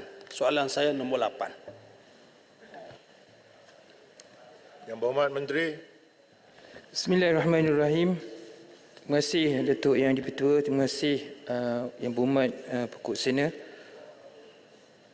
Datuk Yang di-Pertua, kerajaan sentiasa berusaha untuk menangani isu LGBT daripada terus berleluasa melalui usaha-usaha berterusan demi mengekang isu ini dari terus menular dalam kalangan masyarakat di negara ini. Oleh itu, isu ini memerlukan perhatian dan kerjasama daripada semua pihak untuk saling bantu-membantu di antara satu sama lain.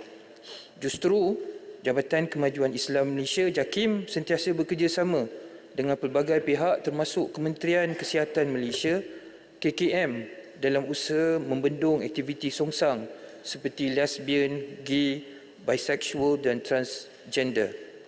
Antara kolaborasi yang telah dilaksanakan oleh JAKIM dan KKM dalam membendung aktiviti songsang ini adalah seperti berikut.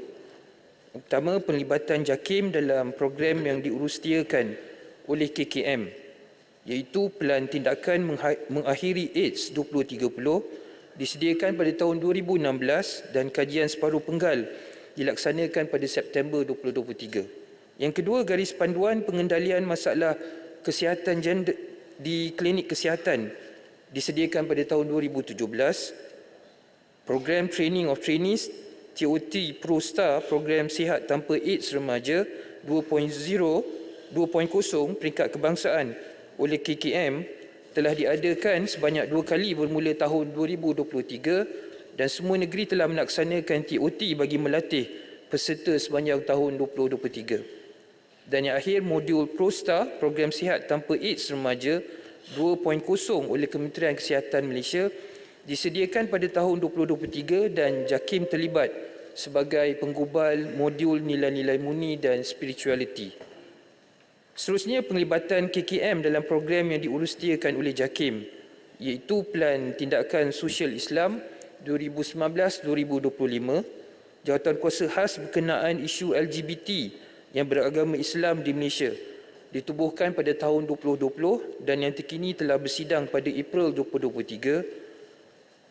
Manual Ilaj Home disediakan pada tahun 2022 dan program Mukhayyam anjuran JAKIM di mana pakar kesihatan KKM menyampaikan slot ceramah kesedaran kesihatan berkenaan isu HIV AIDS.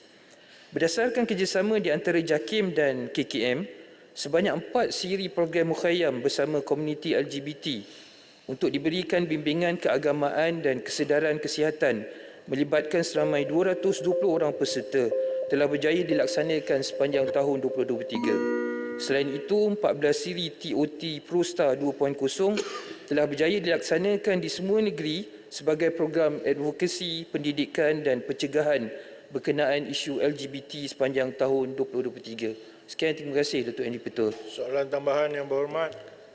Terima kasih Tuan Yang di-Pertua, terima kasih Menteri atas jawapan.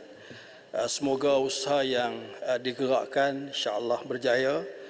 Cuma berdasarkan laporan terkini, peningkatan jangkitan AIDS ini bukan lagi melalui jarum suntikan, tetapi dikesan melalui hubungan sejenis iaitu luar tabi'i. Sudah tentu langkah yang kukuh, tegas perlu diambil. Jadi apa yang saya ingin kemukakan soalan ialah apakah komen JAKIM terhadap kenyataan Yang Amat Berhormat Tambun dalam sebuah portal berita antarabangsa yang menyebut hak mereka tidak wajar diganggu merujuk kepada LGBT. Mungkin apa yang disebut ini ada pendirian terkini oleh JAKIM. Terima kasih. Yang Berhormat Menteri. Terima kasih Yang Berhormat Pokok Sena. Saya rasa pendirian JAKIM agak konsisten berkaitan dengan isu LGBT ini, dan kerajaan juga mempunyai pendirian yang jelas berkaitan dengan isu LGBT ini yang tidak boleh diterima khususnya dalam masyarakat Islam ini. Seperti mana yang telah saya sebut sebentar tadi, dalam konteks yang sama dan apa yang telah disebut oleh Yang Berhormat Tambun ialah dalam konteks mengiktiraf sebab golongan ini mempunyai hak asasi tertentu di bawah perlembagaan, sebagai contoh hak pendidikan dan sebagainya.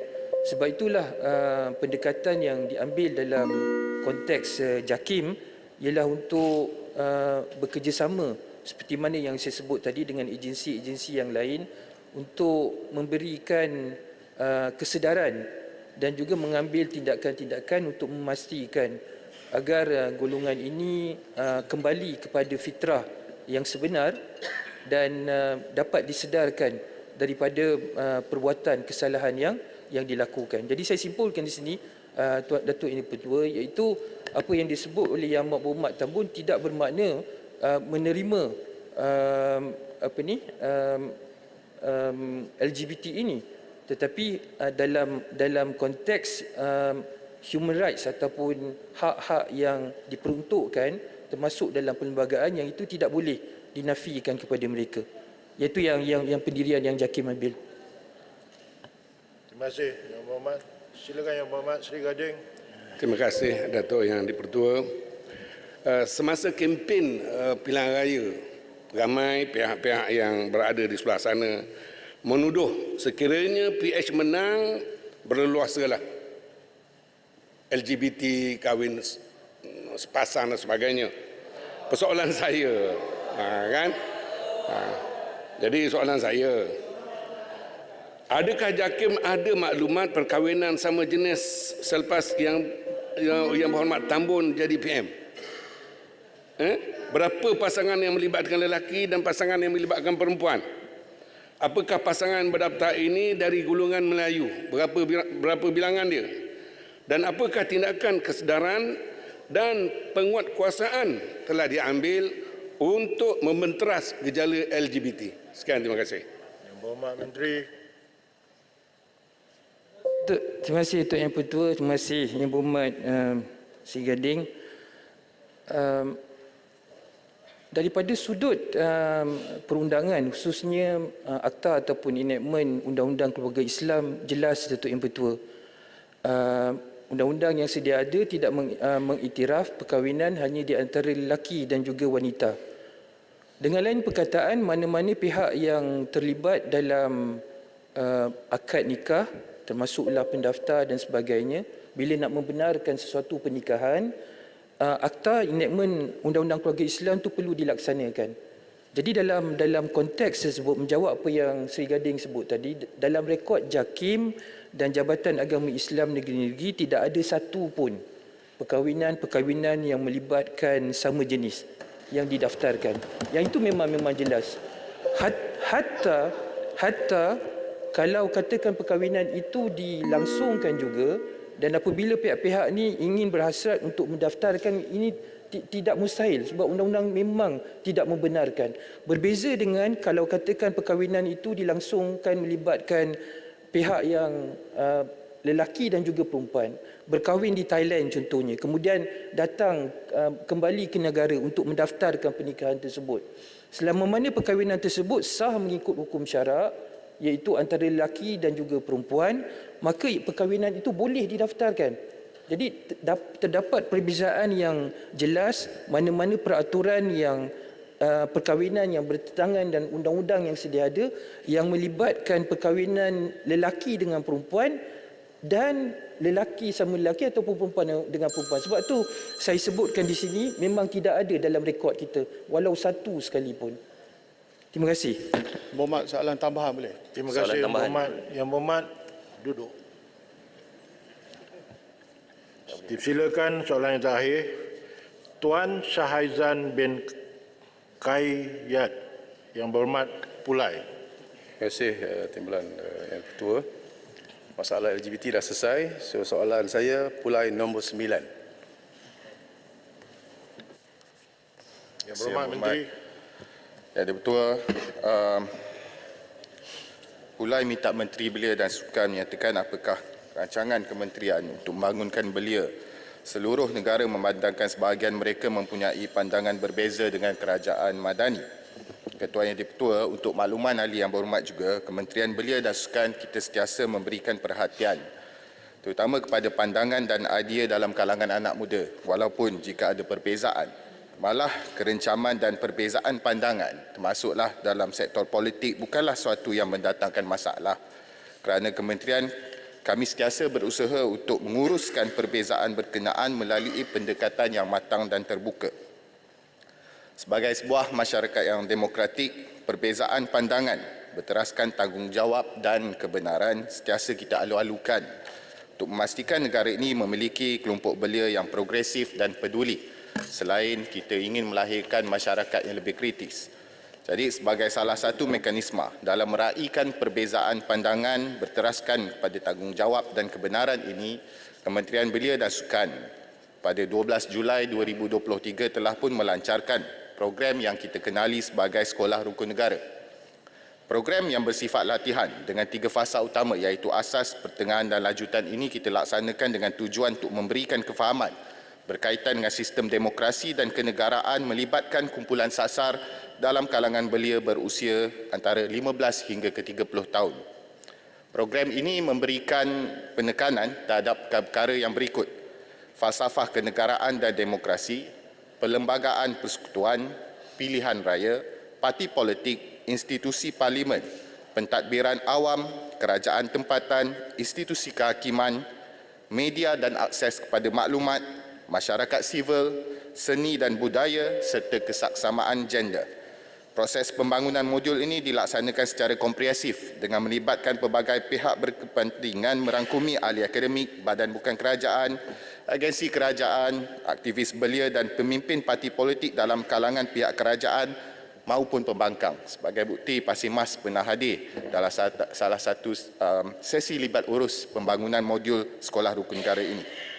Program ini melihatkan keseriusan Kementerian Belia dan Sukan untuk memastikan anak muda terus melibatkan diri secara aktif dalam pelbagai perbahasan penting berkaitan dengan isu-isu demokrasi dan kenegaraan. Ia sekaligus membantu untuk membentuk pemikiran yang berteraskan kepada pengetahuan dengan sulaman kepada elemen-elemen nilai murni, kebertanggungjawatan dan mengutamakan kebenaran selaras dengan prinsip-prinsip yang digariskan juga menerusi nilai-nilai Malaysia Madani. Pada tahun ini, Kementerian Belia dan Sukan menyasarkan sebanyak 100,000 penyertaan ke dalam sekolah rukun negara. Sehingga 17 Oktober 2023 semalam, sekolah rukun negara fasa asas telah berjaya melibatkan penyertaan seramai 76,166 orang belia. Pelaksanaan fasa pertengahan dan lanjutan bagi program ini dirancang untuk dilaksanakan bermula pada tahun hadapan. Selain daripada menggunakan pendekatan secara bersemuka, Kementerian ini turut melaksanakan pendidikan demokrasi menggunakan pendekatan digital melalui media sosial dan jumlah tontonan terhadap bahan-bahan ini telah pun mencecah 6.8 juta tontonan setakat hari ini. Sekian, terima kasih. Soalan tambahan yang berhormat. Terima kasih Timbalan Ketua. Terima kasih atas jawapan daripada Timbalan Menteri. Saya nak tambah sikit soalan tambahan. Dari segi penyertaan itu, bagaimana ia dipilih peserta-peserta itu dan setakat mana dalam program yang telah dilaksanakan ini memberi setakat mana keberkesanannya program tersebut yang telah dilaksanakan selama ini. Terima kasih. Pemilihan kepada peserta-peserta adalah berdasarkan kepada capaian yang kita urus menerusi agensi. Agensi yang terlibat adalah ILEAD. Manakala kementerian-kementerian lain turut bekerjasama, termasuklah Kementerian Pendidikan dan Kementerian Pengajian Tinggi. Kita laksanakan program ini bukan sahaja di kem-kem wawasan, sebaliknya juga di institusi-institusi pengajian tinggi dan juga di sekolah-sekolah yang terpilih. Manakala dari segi impak ataupun keberkesanan pelaksanaan program ini, kita ukur menerusi terutama sekali dapatan kajian awal dan juga kajian akhiran. Erti kata lain, setiap peserta kita akan beri sedikit borang kaji selidik tahap pemahaman mereka terhadap isu-isu yang berkait dengan terutama sekali yang kita beri tumpuan kenegaraan, sistem politik dan juga kerajaan.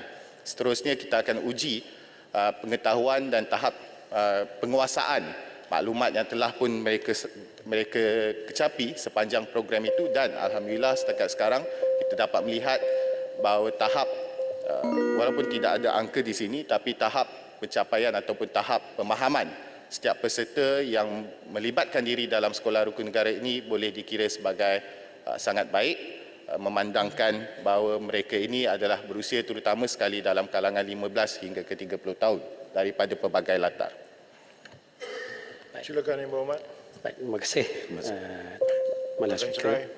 Terima kasih. Assalamualaikum warahmatullahi wabarakatuh. Terima kasih Yang Ketua.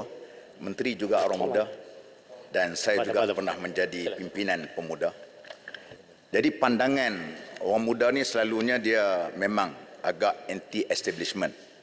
Itu biasa kerana Menteri pun pernah melalui proses itu.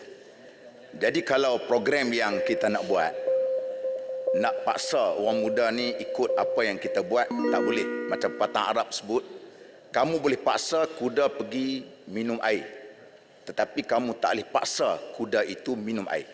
Tempat minum air boleh, tapi nak paksa dia tidak boleh. Maka dengan sebab itu, apa pandangan daripada Menteri berkenaan dengan perkara mutakhir yang berlaku pada hari ini? Apabila sekatan-sekatan maklumat seolah-olah macam satu ugutan yang dikenakan kepada mereka kalangan anak-anak muda ni yang memang mesra dengan IT ataupun dengan media sosial ini, yang mana ugutan-ugutan ini menyebabkan mereka rasakan tidak selesa, sehingga kan mereka bertindak di luar daripada apa yang sepatutnya kita lihat. Kita nak orang muda ni biar mereka kritis, kami dalam parti pun sama, sebab tu saya selalu suka orang muda biar try and error. Salah tidak apa, tapi orang tua tidak boleh buat begitu. Apa pandangan daripada Menteri berkenaan dengan hal trend yang berlaku pada hari ini, sekatan-sekatan yang dibuat terhadap media sosial untuk memberikan kebebasan kepada anak muda untuk meluahkan pandangan-pandangan mereka. Asalkan bukan fitnah. Terima kasih, Menteri. Baik. Terima kasih Bagan Serai. Saya yakin bahawa concern dengan izin yang dikemukakan oleh Bagan Serai ini adalah satu perbincangan ataupun conversation yang sedang berlaku sekarang. Saya percaya yang pertama sekali, terutama sekali dalam segi agensi pelaksanaan atau penguatkuasa dalam bidang mengawal selia platform media sosial. Ini terutama sekali bukanlah di bawah Kementerian Belia dan Sukan, baliknya di bawah SKMM, KKD. Tapi setiap langkah yang diambil oleh kerajaan, terutama sekali dalam menyelia kandungan-kandungan yang tersiar dalam media sosial, terutama sekali platform-platform yang banyak digunakan sekarang seperti TikTok, Twitter dan sebagainya, tentu sekali melibatkan perkara-perkara yang mengikut peruntukan undang-undang. Ia tidak boleh lebih daripada apa yang diperuntukkan oleh undang-undang. Terutama dalam zaman pasca kebenaran yang berhormat, kita tahu Tuan Yang Dipertua banyak maklumat-maklumat yang kita perlu tapis dan juga perlu pastikan bahawa ianya tidak tersasar daripada terutama sekali fakta sebenar. Dan dalam menangkis isu-isu fitnah, isu-isu misinformation dan juga penyongsangan maklumat-maklumat serta naratif-naratif terutama yang berkait dengan politik, golongan belia ini perlu kita beri panduan. Dan sebab itu langkah-langkah yang diambil oleh Kementerian Belia dan Sukan adalah untuk menitik beratkan kepada objektiviti dalam kita berfikir. Dan modul-modul yang dikeluarkan terutama menerusi Sekolah Rukun Negara tadi turut menyentuh soal media dan juga akses maklumat. Kita bukannya bagi tahu apa yang betul, apa yang salah semata-mata.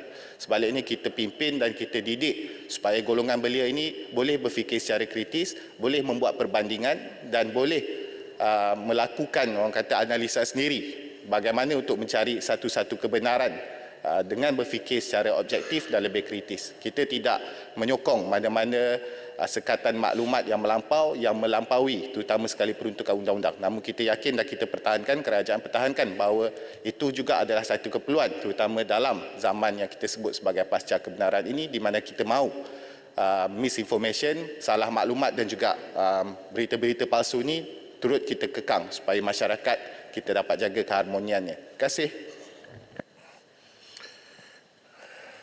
Yang berhormat, sekarang tambahlah sesi untuk waktu pertanyaan-pertanyaan bagi jawapan lisan pada hari ini. Terima kasih Yang Berhormat. Yang Hormat, saya bangun di bawah peraturan mesyuarat. Peraturan mesyuarat berapa? 18.1 dan 2. Baik. Saya telah hantar usul pada 16 hari bulan. Hari ini 18. Saya belum mendapat jawapan berhubung dengan sekatan untuk menggunakan peranti bagi pengekstriman ucapan daripada ahli parlimen. Sebab kalau kiranya kita ingin membuat peraturan demikian, isytiharkan saja bahawa parlimen tidak membenarkan pengekstriman TikTok. Jadi bersenang rakyat dunia tahu apa yang berlaku di Malaysia sekarang. Kerana selepas parlimen habis kita boleh kat luar kita cakap juga. Tapi ini penting sebab orang nak tengok live. Sebab kerajaan dulu memperjuangkan live, semua live. Kita dah bagi semua. Tapi bila dia orang dapat jadi kerajaan, mereka telah sekat sana dan sini. Ini yang Muhammad sesuatu yang tidak wajar berlaku. Dan Muhammad sebut bahawa kita boleh menggunakan YouTube dan juga RTM. Bila RTM nak buat coverage kepada kami? Muka jari pun tak tunjuk dah sekarang. Jadi kita mengharapkan RTM berlaku hadir. Dia tak boleh hadir, dia akan bersama dengan kerajaan. Jadi ini harapan kami ialah melalui yang lain yang dibenarkan kerajaan. Kalau tidak, kerajaan haramkan saja TikTok, no problem. Ataupun isytiharkan negara ini yang boleh sekat orang ni negara sosialis. Ini bukan ruang Apakah untuk ini berbahas. sosialis? Ya, Yang Bukan ruang untuk berbahas, maklumkan apa yang dikaitkan. Bukan, sekarang ni saya masuk bawah 18.1 yang berhormat. Saya dah faham. Perbahasan saya terlampau panjang. Jadi saya tak boleh masuk tajuk ni. Sebab saya nak fokus kepada bajet yang nampaknya ketidakadilan berlaku. Saya ambil maklum dan saya faham soalan. Saya rasa dah cukup dah. Jadi apakah 18.1 saya tidak akan dijawab lagi? Saya akan jawab ni. Okey. Terima kasih. Terima kasih Speaker yang masih lagi berjiwa demokratik. Jangan jadi jiwa sosialis, tahan sana, tahan sini. Baik, Yang Berhormat. Yang Berhormat, apa yang Berhormat Arau telah ungkapkan sebentar tadi berkaitan 18.1, saya telah mendapat pemakluman dua usul yang Berhormat Arau di bawah Peraturan Mesyuarat 18 masih dalam pertimbangan yang Berhormat Tan Sri Speaker. Ada nota pada saya. Baik. Berhormat, saya ni hormat Yang Berhormat sebab misa Yang Berhormat yang cukup cantik ya. Tapi saya nak beritahu Yang Berhormat menyebut di parlimen ini semasa akhir parlimen semalam kerajaan ada 16 orang, kami 21. Kami begitu prihatin tentang parlimen. Yang Berhormat kata semua sekali makluman yang dihantar akan dijawab dalam masa 24 jam. Sini sudah lebih 24 jam Yang Berhormat. Itu saya maksudkan. Saya bukan melawan, saya ni jenis orang baik, tak melawan punya. Kalau orang baik macam ni hampa halang, apa lagi yang tinggal Yang kepada Malaysia? Berhormat, saya faham. Tapi ketetapan ini telah usul, semua usul-usul akan diputuskan oleh speaker. Jadi saya telah mendapat pemakluman speaker, ia dalam pertimbangan speaker. InsyaAllah sebentar lagi speaker akan naik. Ya, baik.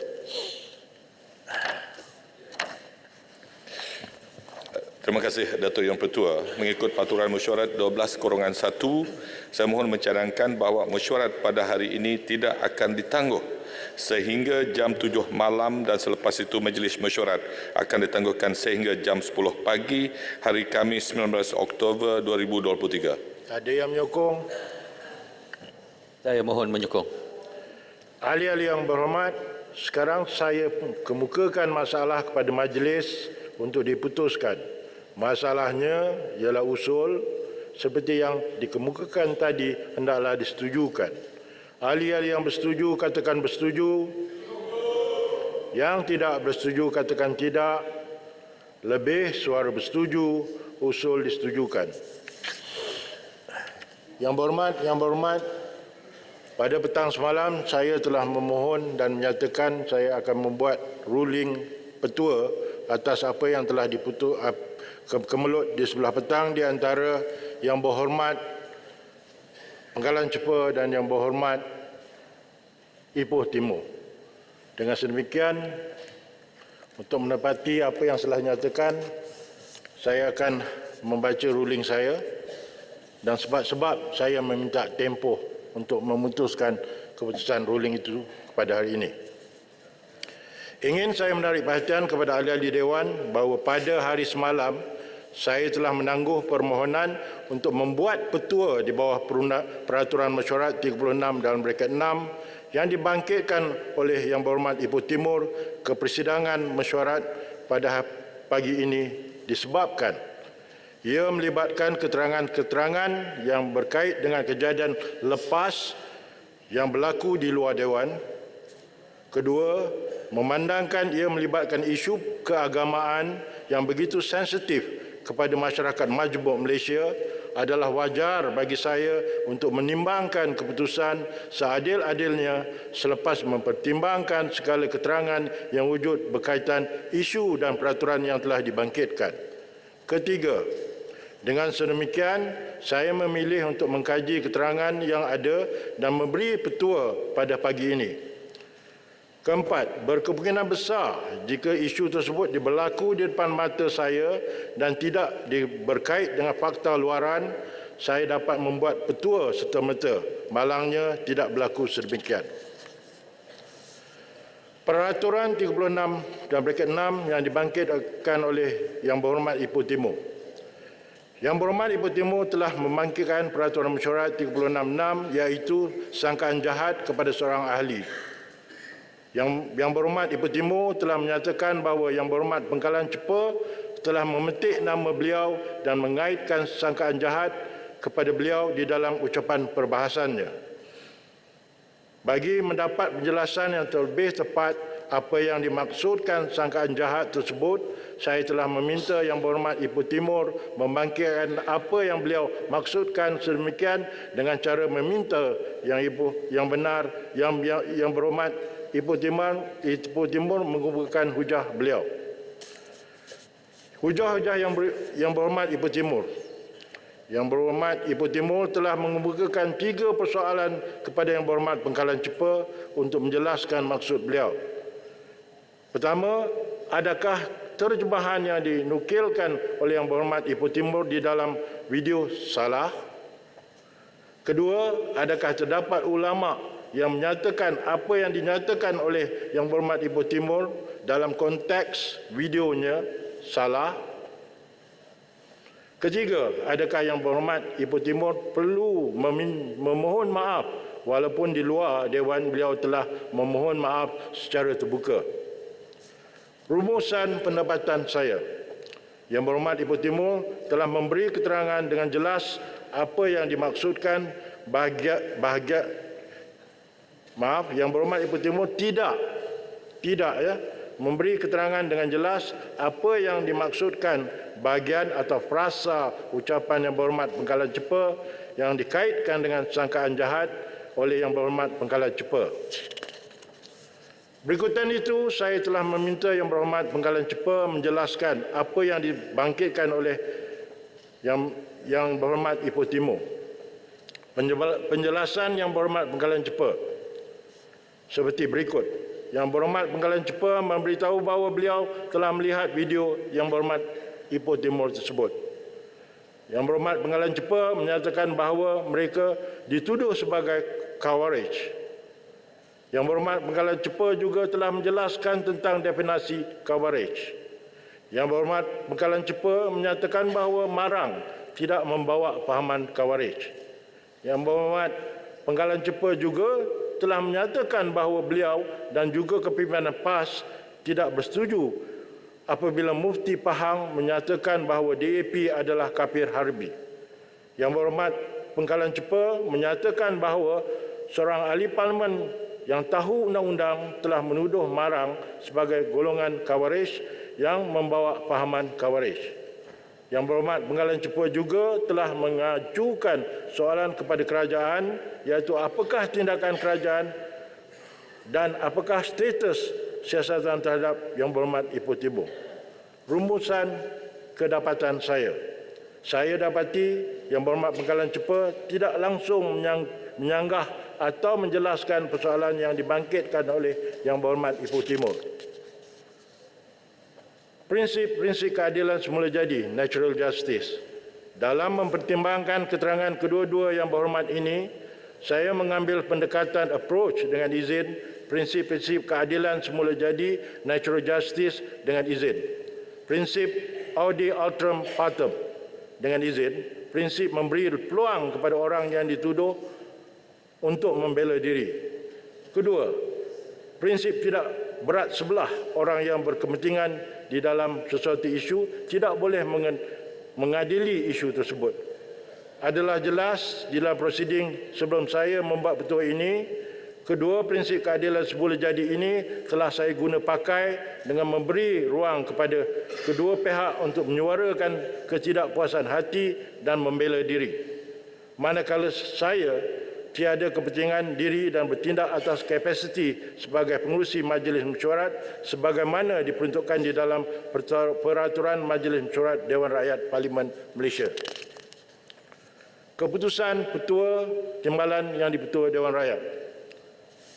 Apa-apa petua yang saya akan nyatakan di sini adalah berpandu selepas menimbangkan segala butiran keterangan yang saya peroleh dari kenyataan Yang Berhormat Ipoh Timur, Yang Berhormat Pengkalan Cepa melalui rakaman video Majlis Persidangan Dewan Rakyat Parlimen Malaysia yang bertarikh 17 Oktober 2023 dan kenyataan Yang Berhormat Ipoh Timur di dalam video beliau yang dimaksudkan oleh Yang Berhormat Pengkalan Cepa.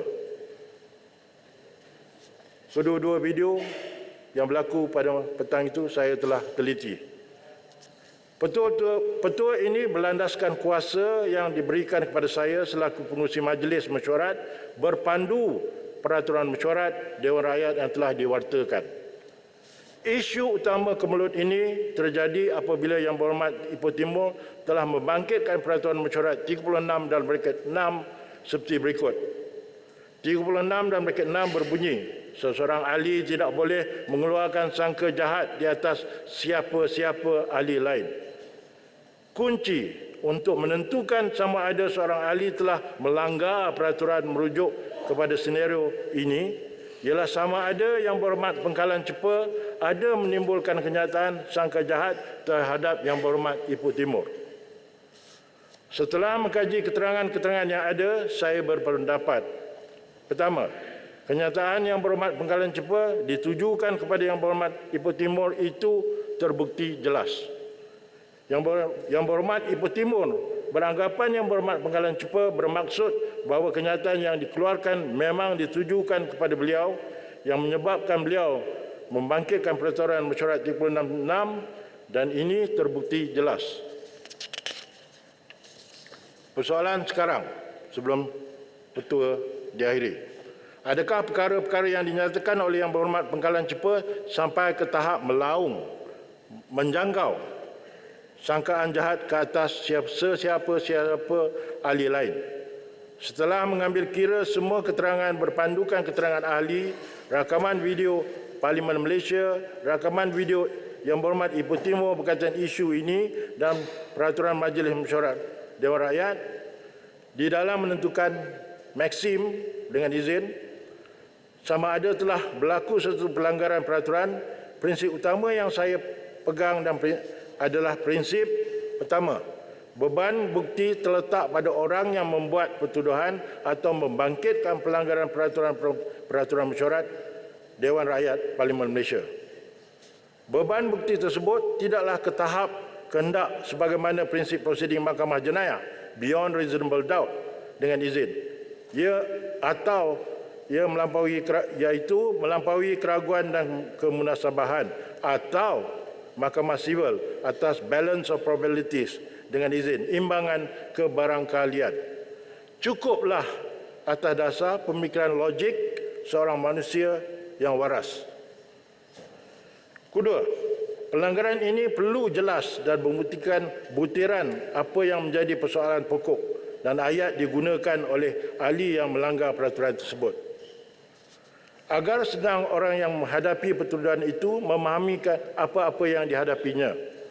Sepanjang hujah Yang Berhormat Ipoh Timur, tiada butiran yang menjangkau maksud beliau mendapat menjelaskan bahagian atau frasa yang membawa maksud sangkaan jahat di dalam penjelasan beliau walaupun telah diberi peluang untuk berucap. Adalah tidak adil bagi saya memutuskan wujud sangkaan jahat jika ianya sekadar anggapan minda saya sendiri dan tiada penjelasan atau frasa yang menjangkau kepada sangkaan jahat tersebut diutarakan oleh seorang ahli yang membangkitkan Peraturan Mesyuarat 36 dan 6. Untuk seorang ahli yang ingin membangkitkan Peraturan Mesyuarat 36 pada masa akan datang adalah wajib pada ahli tersebut menjelaskan bahagian atau frasa mana yang membawa kepada sangkaan jahat tersebut. Berdasarkan semakan rakaman video ucapan Yang Berhormat Ipoh Timur, ciri-ciri dan butir-butir ini tidak wujud. Saya menginterpretasikan bahawa sepanjang ucapan Yang Berhormat Pengkalan Cepa tiada menjangkau ke tahap sangkaan jahat, memandangkan isu yang dikaitkan dengan sangkaan jahat ini memang sudah sedia ada berlaku dan berlega di media masa di luar Dewan ini. Dengan itu, saya tafsirkan apa yang dimaksudkan oleh Yang Berhormat Pengkalan Cepa adalah sebagai isu akademik yang dibangkitkan di dalam ucapan perbahasan Yang Berhormat Pengkalan Cepa di dalam Dewan. Dengan sedemikian, saya memutuskan tiada ciri-ciri dan butir-butir dalam bentuk bahagian atau frasa diketengahkan oleh Yang Berhormat Ipoh Timur yang menyokong dakwaan bahawa Yang Berhormat Pengkalan Cepa telah melanggar Peraturan 36 seperti yang dibangkitkan oleh Yang Berhormat Ipoh Timur. Dengan itu, saya menzahirkan petua saya ini di atas isu tersebut. Nota, petua saya ini boleh diperolehi di pejabat saya. Jika tidak berpuas hati dengan petua ini, remedinya adalah sebagaimana dinyatakan di lim kedua Peraturan Mesyuarat 43 Dewan Rakyat atau membuat usul kepada Yang di-Pertua Dewan Rakyat. Selain itu, pohon Yang Berhormat Yang Berhormat juga mengambil maklum Peraturan Mesyuarat 99, 99A dan 100. Sekian, terima kasih Timbalan Yang di-Pertua Dewan Rakyat 1. Yang Hormat Speaker, saya alu-alukan keputusan panjang lebar yang dibuat oleh Yang Hormat Speaker. Sebenarnya peraturan mesyuarat ni bukan saja 36.6, 36.4, 36.12. Dia perlu melangkaui satu tahap untuk decide. Jadi kebanyakan waktu yang berlaku sekarang ini, peraturan-peraturan mesyuarat tersebut digunakan untuk memberhentikan perbahasan seseorang ahli yang sedang berbahas sewenang-wenangnya. Jadi dengan keputusan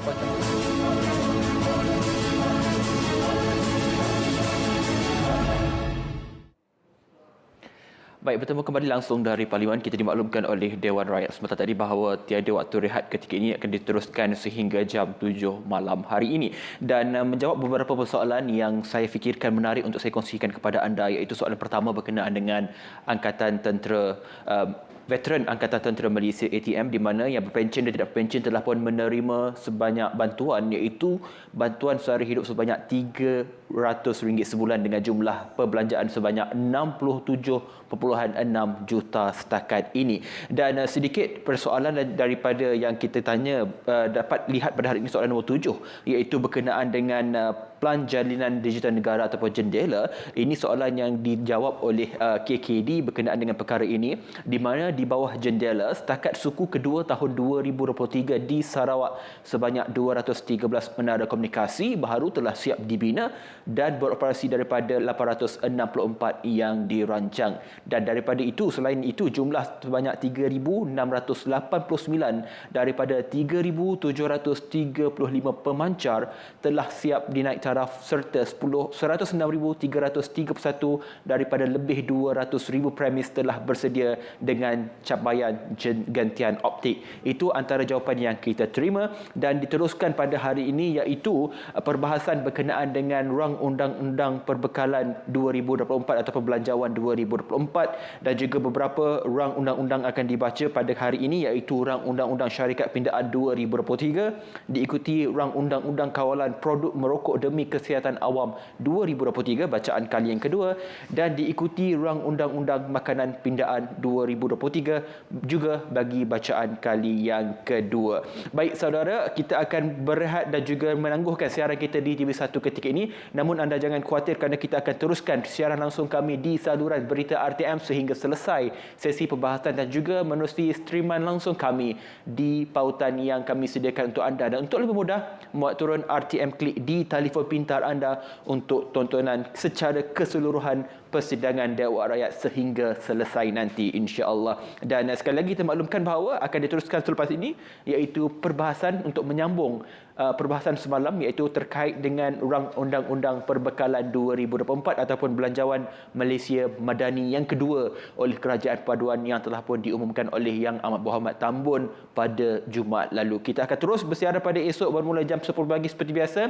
Itu sahaja sempat kami kongsikan kepada anda. Sekian sahaja dari saya, Khairul Hafiz Yunus, Malaysia Madani Tekad Perpaduan, penuh harapan. Jumpa lagi. Assalamualaikum.